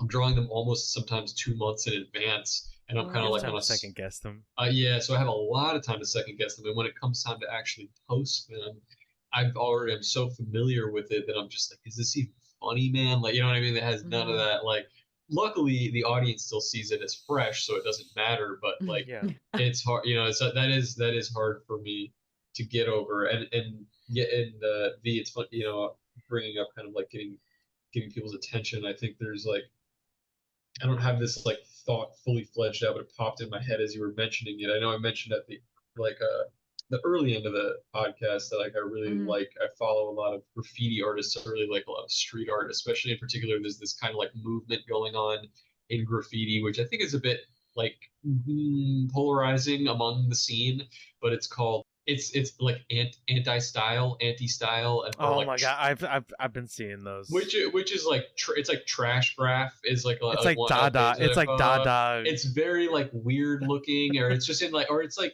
it's kind of like post graffiti, like people taking graffiti but doing something which is like intentionally odd, or some, in some ways you're like, is was that intention? Is that even a graffiti? Is that graffiti, or is that just some weird paint stain, like stuff like that? Mm. But there is very interesting decision. I happen to really like that stuff, but also I love just people with really cool like throwies and tags, and I follow a lot of pages like that. And I think graffiti is interesting because I it's kind of the only other visual art besides advertisements, but advertisements are coming from a sinister place. Graffiti art and I think web comics are two very different mediums, but they share this thing where you're trying to put art in front of somebody and get catch them off guard and get, you know what I mean? Like where they're not going into a museum or stepping into a movie theater or turning on the radio. You know, they're not ready to see art, but you're putting it in their face and you want to grab their attention Yeah. and hold it for more than a second.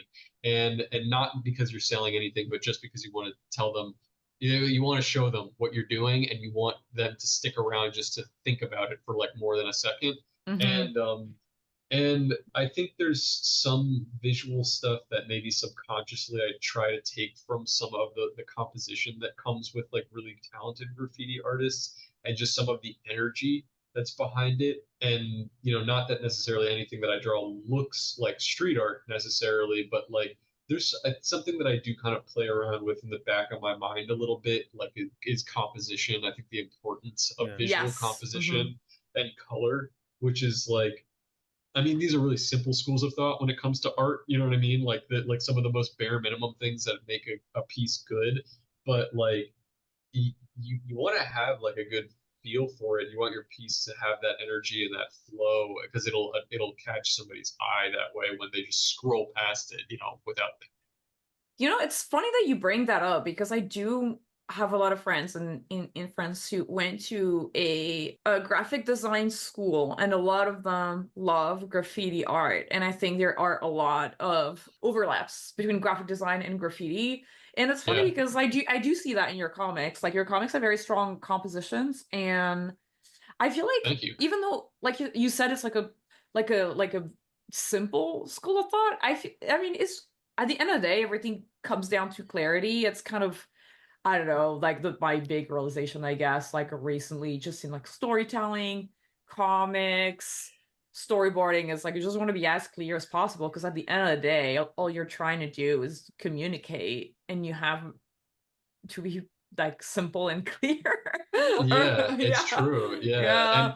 and I there was just also, I mean, I don't know if you guys saw this or if you follow House of Decline, who's an Mhm. amazing comic artist, but she was just in some hot water because there was a whole like obviously I stand House of Decline, so like I stand with her, but I there was a whole kind of like call out thread about how her comics are too wordy or unnecessarily wordy. And it started this whole kind of discourse about just like, you know, then people pull out the media literacy card and you know what I mean? Like nobody wants to read anymore and all this stuff. And Wow. it's an interesting conversation to have. And I do feel bad that House happened to be at the like center of it because she's like one of my favorite artists, period. And like an amazing webcomic artist and somebody that you should have on the show I would if love you to haven't have her already. on the show. I actually just She's came awesome. across one of her comics on Twitter. Believe it or not, everybody listening, I used to hate Twitter. I was like, Twitter is the worst social media It platform. is the worst. It is the worst, but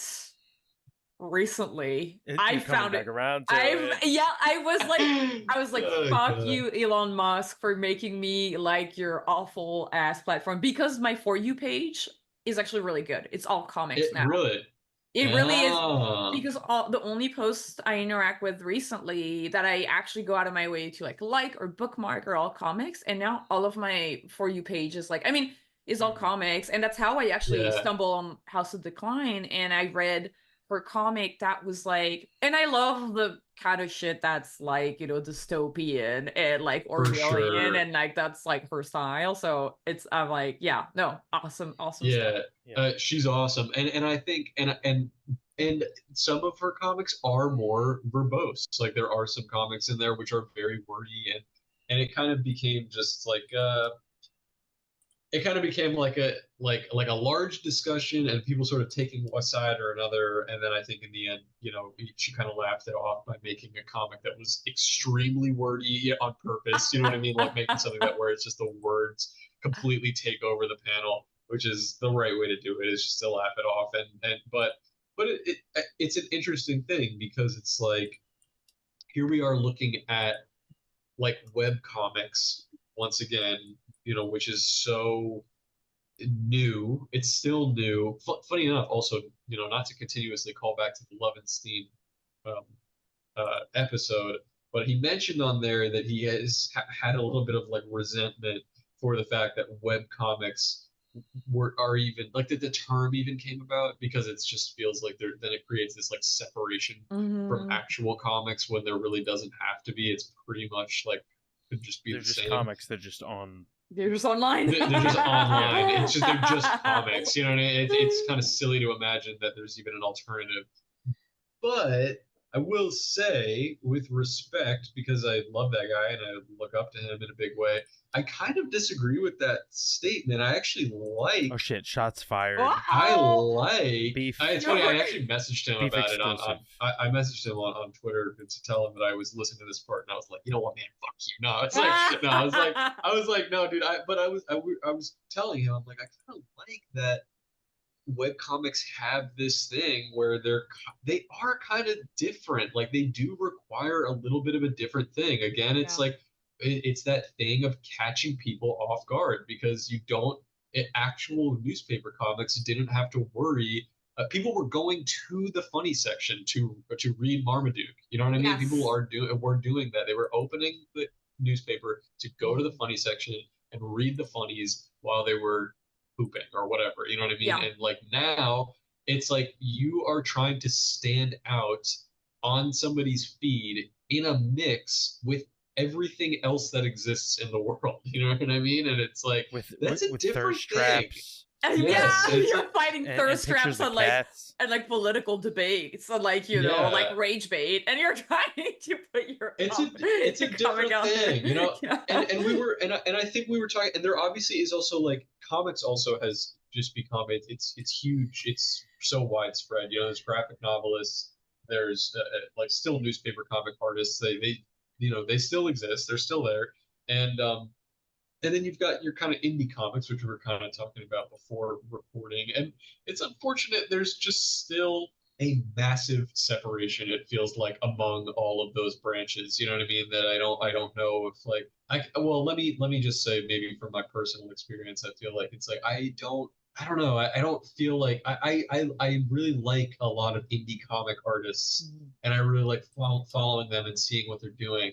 But I don't really see indie comic, underground comic artists who are really talented and deserve their flowers. But I don't know if I really ever see them giving flowers to web comic artists because I think it's maybe feels like a little bit more like corny or lowly or just like gag comics or like you know what I mean? And like I don't know what that's about, to be honest. I think we all need to be friends. I think it's like I agree with the we all need to be friends, but I think it's just Flower like exchange. love. Yeah. But I just think it's just like the web, like with the web, like internet and the web version of anything is just so new. So like every time you have a new medium, like people are gonna be like, well, it's different, it's not the same, and so it can't be the same art form. It's kind of like how TV now is almost standing on like an almost equal ground to feature, whereas that was Right. actually not the case like 50 years ago. So I could kind of I understand that it will take time and that maybe like for me the way that I could equate it to something that I've noticed recently. Okay, this is comics drama, international Okay. comics drama, but Okay. at the Angoulême Festival, so basically I would say it's one of the biggest comics festival in the world. Yeah, I know of it. I really want to go to it. It's awesome. It's really it's cool. It's Yeah. really cool. It's like a ton of books, and the indie section is very well represented, and you have the off festival where it's like all the quote unquote like rejects from the festival do their own festival at the same time. I don't know, it's kind of interesting. But for the longest time, it was just like, oh, well, these old white French and Belgian comic artists are always like dudes, they're always just getting the prizes, and it's never any women, and like never Mhm. anybody from any other countries. Like maybe you would have like an American comic like win a prize sometimes. Interesting. But it was when Rumiko Takahashi, who did Run and a Half, finally won because everybody made some noise. They were like, there are really good women making comics, funny, Yeah. long form comics. And so she ended up winning the prize, like, but recently, but that took us so many years because I remember as a child, like, manga was like, no, it's not really comic. Yeah. Yeah, it's like Yeah. so I can see how, like, web comics, well, it's gonna take a while for eventually for it to get, like, recognized as, like, it's very legitimate form of comics.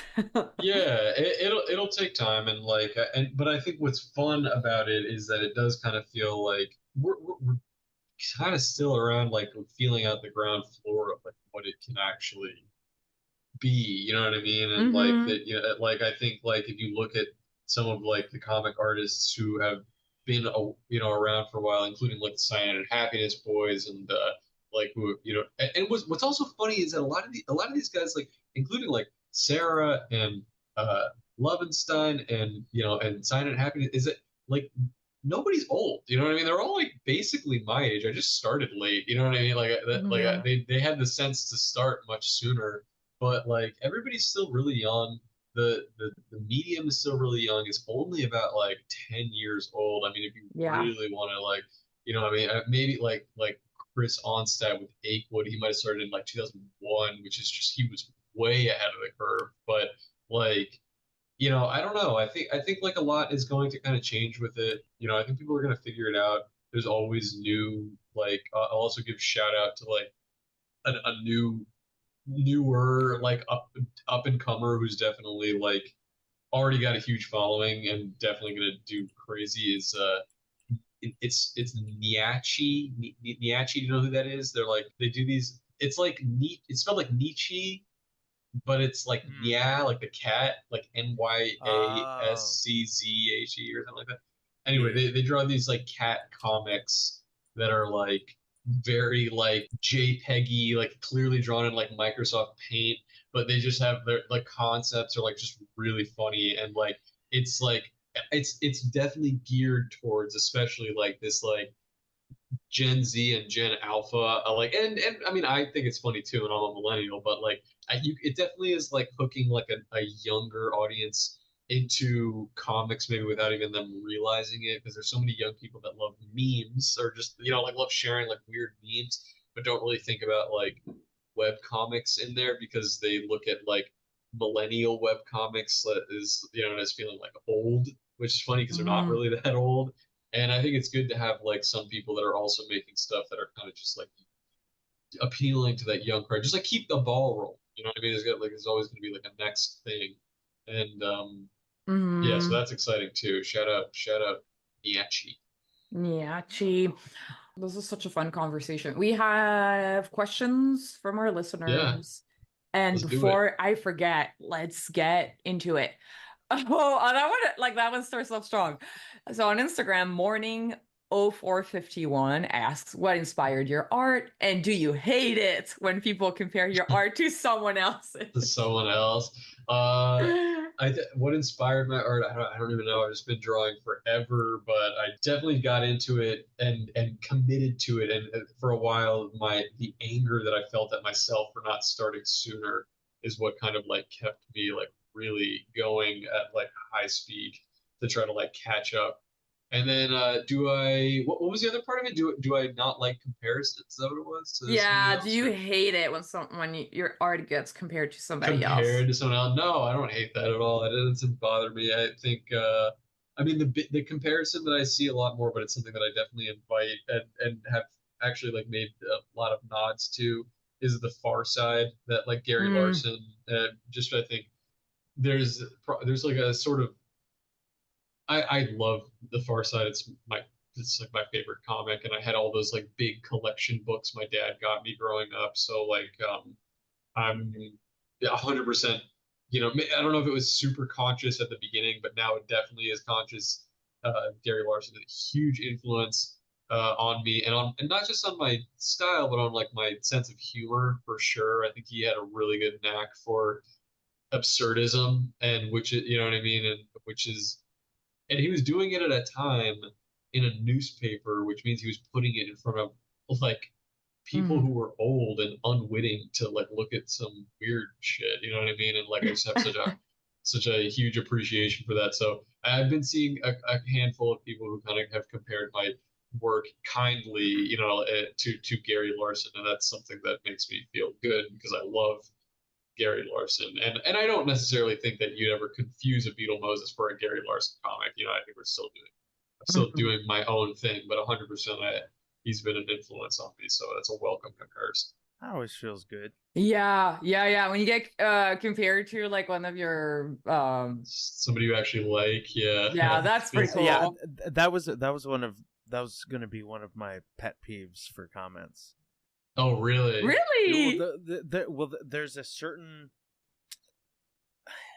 there's a certain type of commenter that like has, I don't know whether it's that they only have seen one kind of adult comedy style cartoon or one internet comedy cartoon or whatever, but like they'll always compare you to like the most basic thing. Really? Like Rick and Morty, or who did you get compared to, Sean? So I mean, so I've gotten video. I've had videos where voices I was doing were like you ripped off Rick and Morty. You're just copying them. Yeah. Oh, what? Like it used to be Super Jail. Every comment was Super Jail. People, they're just also just like they more recently. It's Meat Canyon for every single. Really? Oh, interesting. Yeah, it's the only internet animator that people know, I guess. And I'm not gonna say that I like comment back. Every once in a while I do, but that's one of those ones that rubs me. There's a couple kind of comments that rub me the wrong way, and I get that, and that's one of them. I don't know what it is. It's not like a harmful comment necessarily. It's just like, I don't know. Yeah, it's like that thing. It wears me down.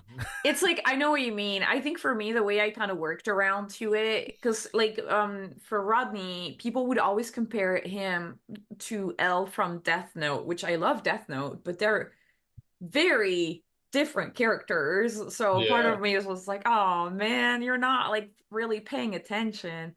But then I started to realize, I think a lot of people, when they look at art or like when they look at anything, it's like, it's like when they look at a cloud in the sky and they're like, oh, that looks like a rabbit. Yeah.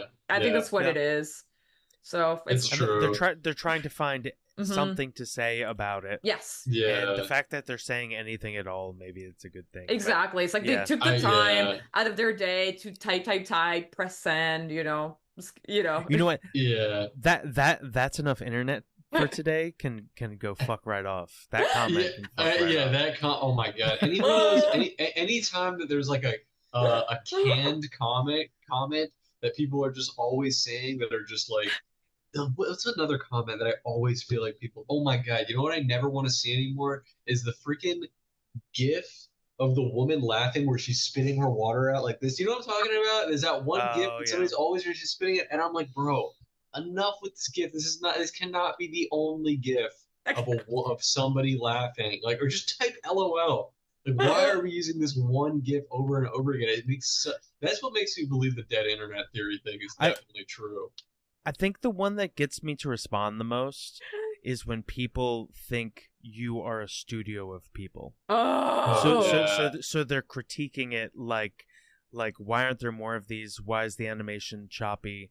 Why aren't there more? God. Why aren't these longer? Or whatever, and it's like you're critiquing people with the same level of critique that you would critique like a full studio. And for animation that just puts him under such scrutiny, and that's the one where I think I crack the most, and I'll comment back, and I'll be like, this is just one person on the internet like taking time out of their day to try to make you laugh, like.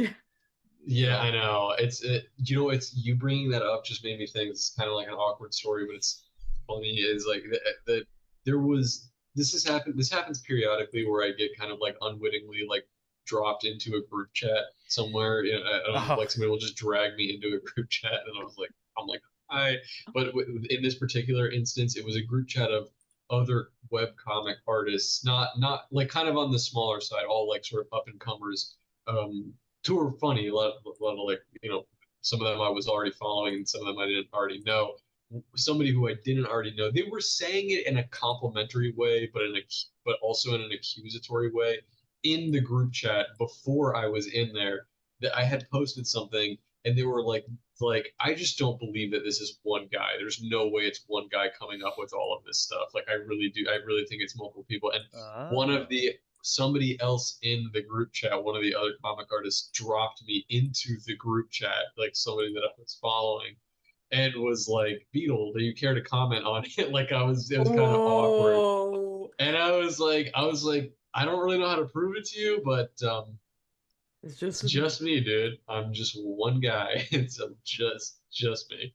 But I think that but it they made is. it as a compliment. I get it, Yeah. but like, yeah, Yeah, yeah, I do think it's like kind of like a compliment. Like, I don't know if somebody was like, "Wow, you're like thought I was a full studio," I would feel pretty good about myself. Like, like that's yeah. that's the impression you get from me. Like, that's No, cool. I know. It was all good. Now I'm still in that group chat actually, Yeah.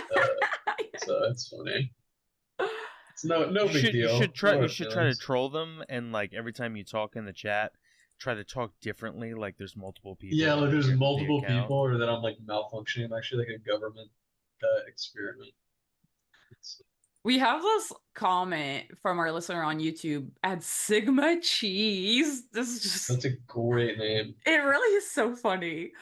I feel like that's the cheese that you drew earlier. Yeah, That yep. is definitely Sigma cheese. Sigma cheese. What is your process for writing jokes and how did you come up with ideas behind your fun animal comics? The joke writing process is very much just like I just get struck with inspiration.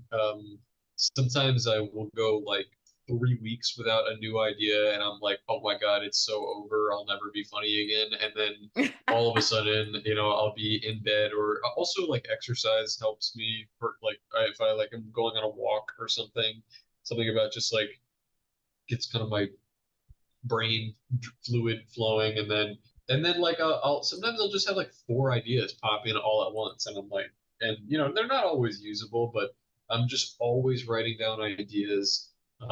Probably only about 50% of them really make it to paper because they're actually good. Um, but then when it's actually time to draw, I sit down and I have my little notes written down. So I'm always conscious of writing down ideas when they happen because I know from terrible experience, firsthand experience, that if I think it's funny enough that I'll remember it without writing it down, it's chill, but it will be gone again. And then the animal comics are just like I don't know. I just love animals. I'm always thinking about animals. Sometimes I'll think of an animal, and then like just right after it an idea will kind of pop into my head that like relates to it. But I don't know. I get this question a lot about how to come up with ideas, but I really don't have like a good answer for how to make it happen. I think you can't force it, but I'm also in the habit of really drawing everything now. You know what I mean? Like just to and I and I don't dwell too much on trying to make sure that a joke is perfect. Like as Mhm. long as I just think it's funny or there's something there or something interesting, I just am like, you know what, go ahead. And if people like it, then great. And sometimes the ones that I'm like, I think no one's gonna get or think are funny are the ones that get the most attention and are some of my most appreciated. So just I'm just constantly drawing, constantly writing down ideas like these guys. I like that kind of tangentially touched on our the show question, which is creative block, and if you experience it, and if you do, how do you get through it? Oh yeah, I mean my honest to God method for getting through creative block, which happens to everybody, is don't stop. I will draw something anyway, um, even if I feel like it's bad. You know what I mean? Draw through old ideas. I find that the time that I spend just marinating and not doing anything and thinking like, oh my God, I can't think of any new ideas. It just gets worse and worse and worse, and it's harder to climb out of it. So I kind of just Hmm. force my hand, to just like get through it. And the thing that I always also tell myself is just especially when I have this mindset with the art all the time. I have this in my mind is just like you know w- I'm trying to be a professional artist. I'm trying to be a full time. I'm making it a Hmm. business. Like, what does a professional basketball player do on a day that he doesn't feel like playing basketball? He plays basketball. You know what I mean? And so if Hmm. you like, I kind of feel that way about the art too, where if I'm like, I don't have any good ideas, or I'm uninspired, or I'm not feeling it, I kind of have to have another conversation with myself, which is like, tough titties, man. You know what I mean? This is what you asked Hmm. for. Like, you gotta keep going. And then those moments pass, and then I do, you know what I mean? And it's better that I had made something, even if it was bad in the meantime, rather than be just kind of like wallowing in it. But it always passes. There's always a sunrise, you know what I mean? Again, that Yeah. happens. I love that. That's right. That's an interesting question. On Twitter, at Casey Pants Pants asks, "How do you feel seeing your artwork in the public?" In the public, I'm assuming this person probably means like being reposted or put No, places like wherever. someone like threw your comic on the ground and stepped on it. Like if someone threw it on the ground. It honestly, if I saw that, if I saw it's like a printout that somebody had made of my comic and someone had like chewed on it a bunch and like taken a bite out of it and then threw it on the ground, I would be like really fascinated and interested in why that would make my day, honestly. What was the last straw for that? Why would this have happened? But it's like, you ever seen that picture that's like, anytime I'm angry, I chew on this picture of Demi Lovato, and it's like somebody's like grinded up like print out photo.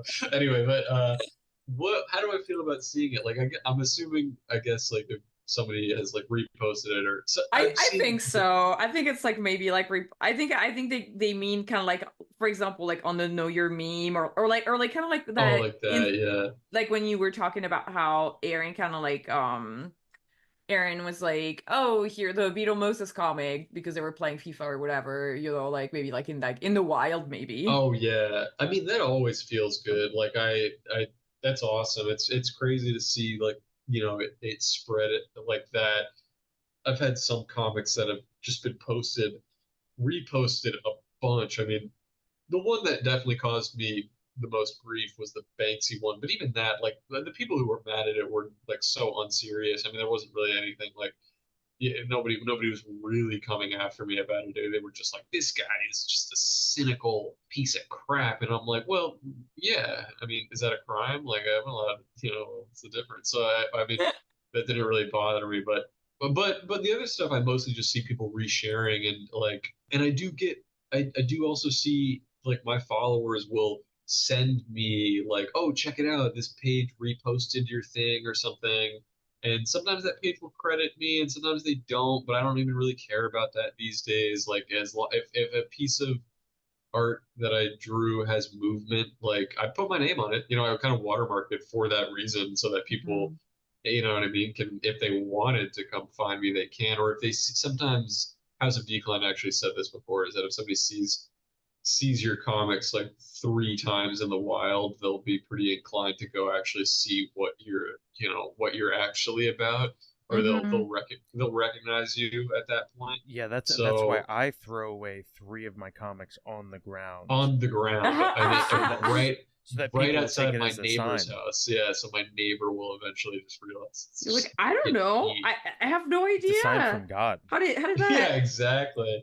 Oh my God, he works in such mysterious ways. I have to look up Beetle Moses I comics. have to look him up, but yeah, And no. his name's Moses. Let's I, go. let's go. What's going on there? But yeah, no, I like it. There was a period of time where I was way more like, if I saw somebody reposted my stuff and they didn't credit me or anything like that, I felt like, oh my God, they just got a ton of likes on this post, but it's my art and nobody even knows that I drew it. And I used to get all angry about it and sulking, and I was like, I can't believe this. And now, like, I'm like, who cares? That's great. That's awesome. And it's funny. My it's something like, of course, my mom or my dad would bring up and just be like, but what if they're making money off of your, whatever. And honestly, at this point, I'm like, good fucking luck, man. I mean, like, I'm doing this shit full time, and it's hard to make money off of it. Like, if Yeah. some busted meme page wants to take like a really JPEG, crappy, compressed version of my comic, and because they pay for like Meta Blue, and they're gonna get like, well, I don't know, 3 cents off of it. Like, I don't know, who cares? Like, who cares, man? It doesn't bother me, and it's free advertising. It's another unusual thing about webcomics, that's not really the case for a lot of other visual media, is that like people will repost it for free if they like it. You know what I mean? And that's Hmm. actually a blessing, if you treat it like one. It's just more reach, more spread. I love when people do that. I don't even really care so much about people crediting me these days. It's kind of whatever. Yeah, it's smart that you're watermarking. I feel like I need to start doing that, and then I always forget. I'm like, I'm gonna start doing it tomorrow, and then I forget, and then I never Yeah, do. I mean, it's like House of Declan. I know I keep bringing her up, but like she's somebody who's like a contemporary of mine who I admire a lot. And she doesn't put her name or House of Declan on any of her comics. But the trade off there is that House of Declan comics are super recognizable just in their style. Yeah.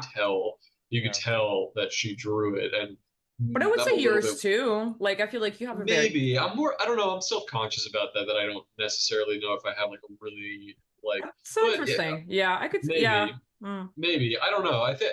I guess I probably do at this point. But like, I still feel like I have to put my name on it, or just so that people know I that it's mean, me. you should still put You your know. name on it. I'm just like, I feel Yeah. like if you didn't, I would People would know. still probably know. Yeah, Yeah. hopefully. I want to believe that's true, but that's a source of self-consciousness for me that it's like people could really like pick me out of a crowd, I guess. But Mm. I like this drawing you're doing here, Sean. It's gnarly. Thanks.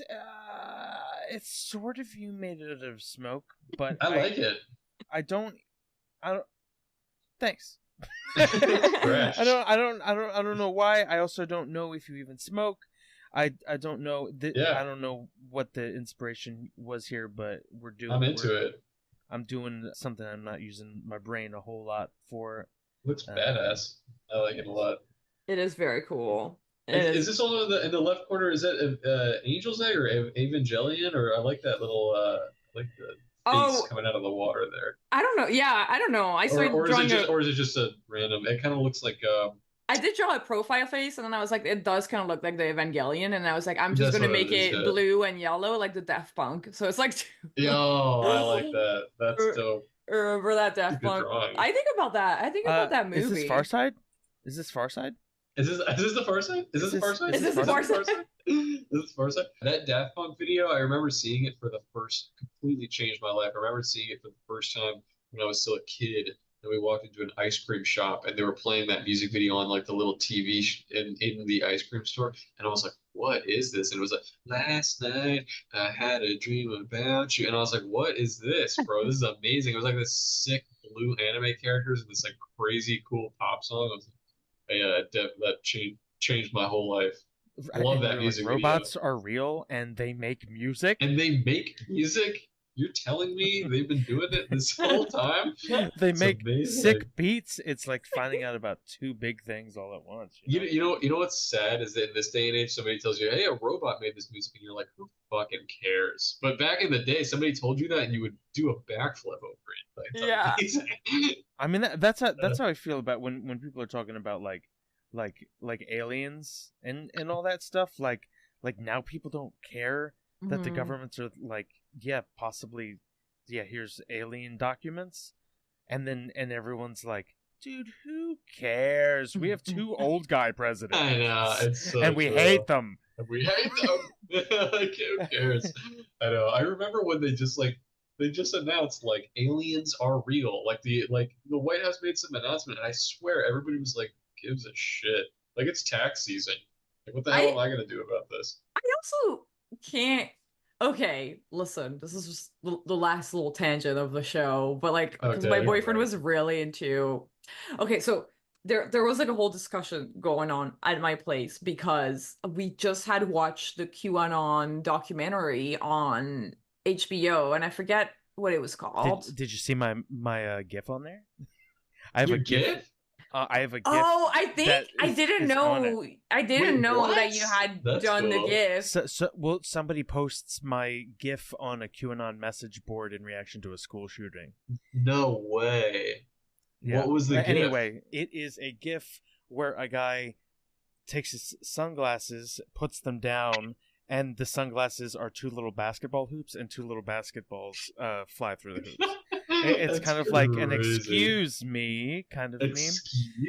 That's awesome. But yeah, sorry to interrupt. No, yeah, I always, whenever you bring up that story, every time I like my jaw is on the floor because I'm like, it's so whatever. It's a whole like thing. It's a whole thing. Awesome. And so we watched the QAnon doc, and at the end of the doc, Code Monkey, because it's kind of basically strongly hinted that it was Code Monkey and his dad that were like doing the QAnon thing. And then they ask him like, so what's next? What's your next big project, Yeah. I guess? And he's like, UFOs. So then I was like, I am not gonna believe any of the UFO crap because Code Monkey No. said it. Oh And then my God. and then like my boyfriend got really into all of the UFO subreddits, and he was like showing me all the things, and I was like, listen, you can show me everything you want, but unfortunately, because Code Monkey said that I was this You project, ruined it. yeah, I cannot That's believe any of crazy. it because that's what I Yeah. think. I wouldn't buy It's it. no I need it fair. He can't take that from you. He can't take for all real. aliens I from you. I I feel need to like see it in real life. I need to just see yeah, the little green men walking down the yes, street. Otherwise, I don't want any more UFOs. I've seen enough UFOs. I want to see exactly. I'm like little green men. yeah, I mean Show them. exactly. What if that's what they look like? They're like little UFOs, and they're like, "Hi, what's up?" And everyone's like, "I'm sick of you. We've seen enough of you." And it's like, these are our bodies. Yeah, you know what? Can I actually say something that's a complete hot take that will make a lot of people really angry? But that is, did you guys see Nope? Did you saw the movie Yes. Nope? Yeah, yeah. I was just thinking of that. I actually didn't love that movie, even though I know people were saying it was like the greatest horror movie of like the last 10 years or something. I didn't love it, and part of it was because I was disappointed, spoiler alert for many listeners at home, that the alien, it wasn't a UFO, that the alien was just like this giant plane like thing. Like the Which alien is is a ship. it is Like, the ship, which is like a unique idea, but I was like, I really you want wanted to to see the little see guys. aliens. I wanted it to be an alien movie. And they have that one little red herring moment where the kids are dressed up as aliens, but you think that they're, and that's like the scariest moment of the movie. And then I it's revealed that it's agree. just Listen, kids. you are And so I'm like, unappreciative. Like they gave you a sky leviathan, and you were like, I don't oh, want that. I want them to look like me, I but wanted gray it to look like a and little naked. girl. I just was like, I Me just and found balls. that there's something about large, like I do like large monster movies. I really like Godzilla minus one. I'm a huge Cloverfield fanatic. I love the first Cloverfield movie, and so like I do like monster movies in that regard, like big monsters. But like I was kind of going into it wanting to see like a little spooky green man fourth kind type, like like that kind of thing, and like because it wasn't that, I just felt like I got a little like I think I for wanted to be me, spooked. I wanted to be scared, and I just wasn't that scared of it. I agree. I That was my definitely felt problem. that. I feel like I was more scared of the whole. I would have wanted to have more lore on the chimpanzee like story. Yeah, that was Yeah, the most uh, interesting part. for Yeah, sure. Yeah, that yeah, part was also scary because it was very real. Like yeah. that was definitely a high tense moment. But I Yeah. remember going back home and seeing everybody like did this is the most genius movie I've ever seen, and I was like, am I just like a crotchety old man? But I really felt like I wasn't on No, it. I feel like there's a lot of people that like those movies not because they were actually scared by them, but because everything in the movie is symbolism. Like they like them for like Yeah. film reasons Yeah. rather than like horror reasons. And because like most of the movie is a metaphor and an allegory, it's like that's clever.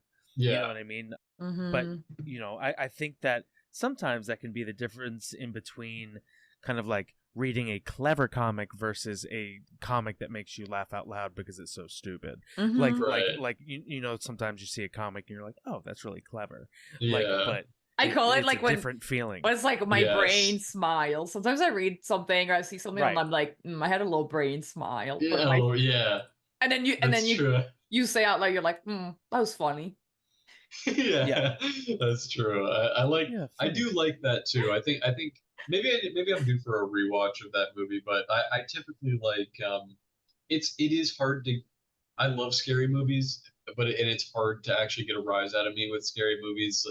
Most of the time I'm like, Yeah. hey, this wasn't that scary, and I kind of was going into that for just like a really rock'em sock'em experience, and it didn't deliver. I think that your visceral reaction to like not being scared by a big thing reminds me of some writing advice that I got recently when we were pitching. I was pitching a series, And when we were talking about the episode ideas, we kept having the episodes end with a really big thing, like a big, whether it's a big monster or a big explosion, everything is almost end of the world.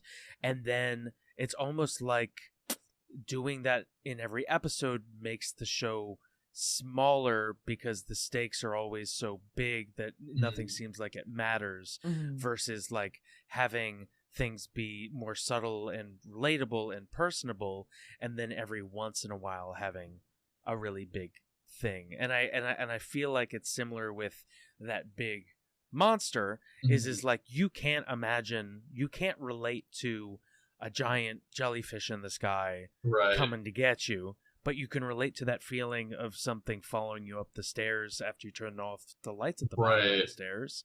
You know, and it's I think that there's sort of like the relatable horror feeling. But I do feel like I don't know. I feel like I think it was horrifying for a lot of people, because you know how like when there's like a lot of people who are like really scared of the ocean because of like how big like things could be hidden in there. So I feel like that's kind of like the reverse version of that. So I feel like there was probably like people who are like actually scared of that, but it is a specific fear. It's less mainstream, I guess.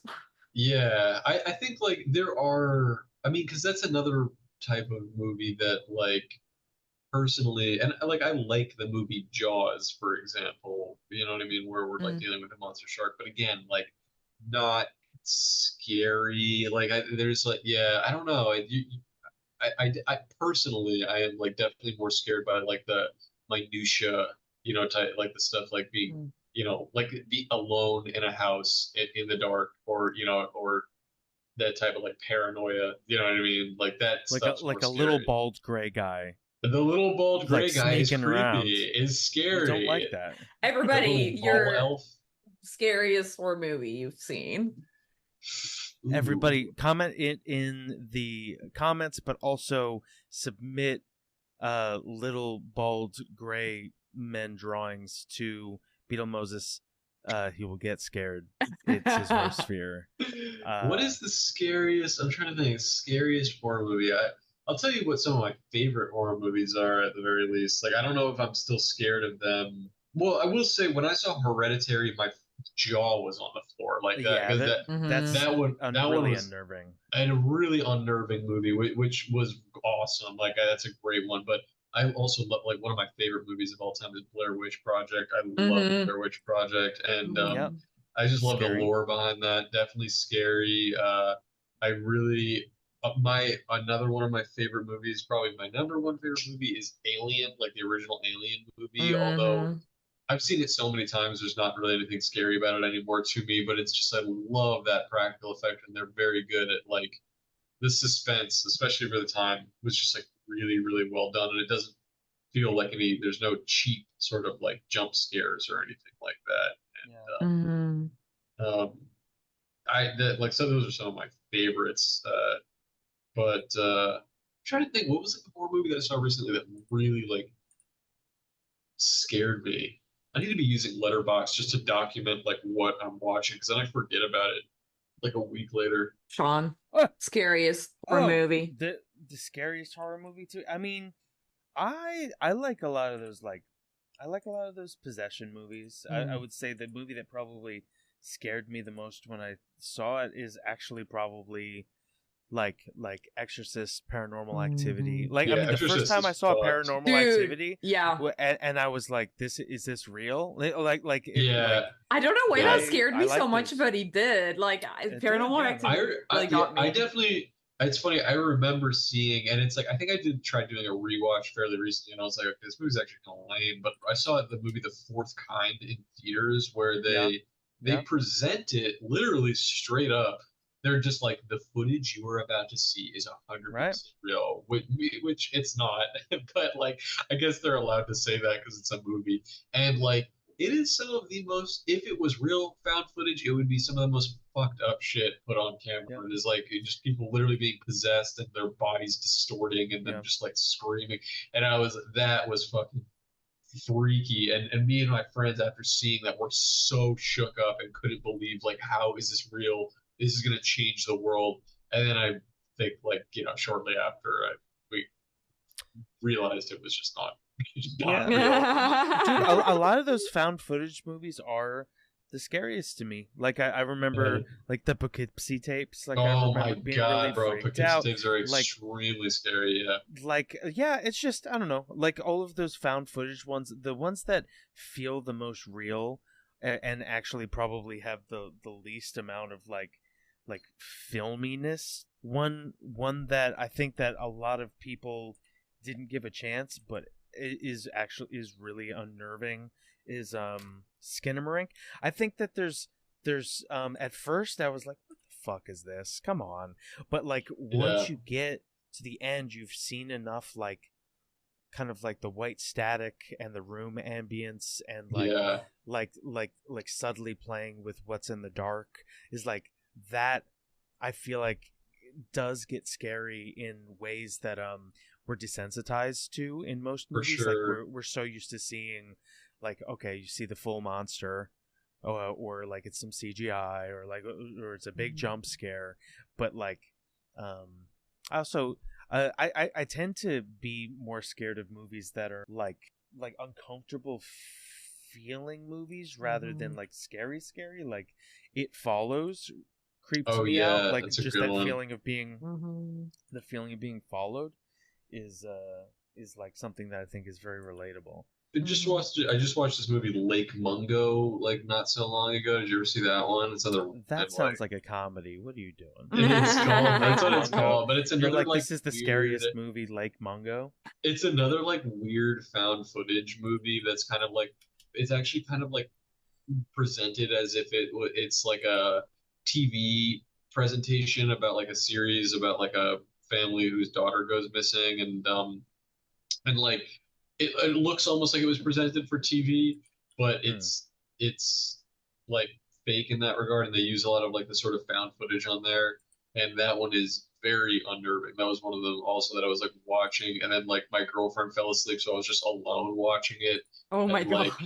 It got really fucking creepy at the end. Like there's some imagery that happens towards the end that is really messed up. If you guys want a weird found footage movie that's absolutely sucks to watch alone in the dark, that's a good one. Lake Mungo. Yeah. Awesome. Yeah. I mean, I'm a big fan of those like Blair Witch kind of style ones. Well. You know what else is scarier than any of these movies? What's that?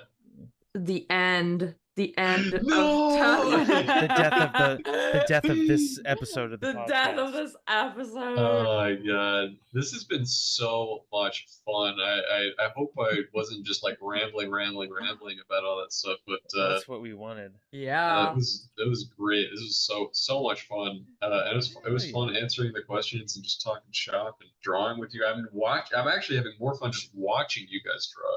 You guys are amazing. Oh man, thank you. Can't draw like this. It's awesome. Thank you so much. That's the end of this creative block. Beetle Moses, thanks for being our guest and sharing your story. Of course. Thank you so much for having me. Thank you for inviting me. I can't believe I'm like the company that I'm among in your like guest list. I'm like, I can't even believe I qualify for this shit.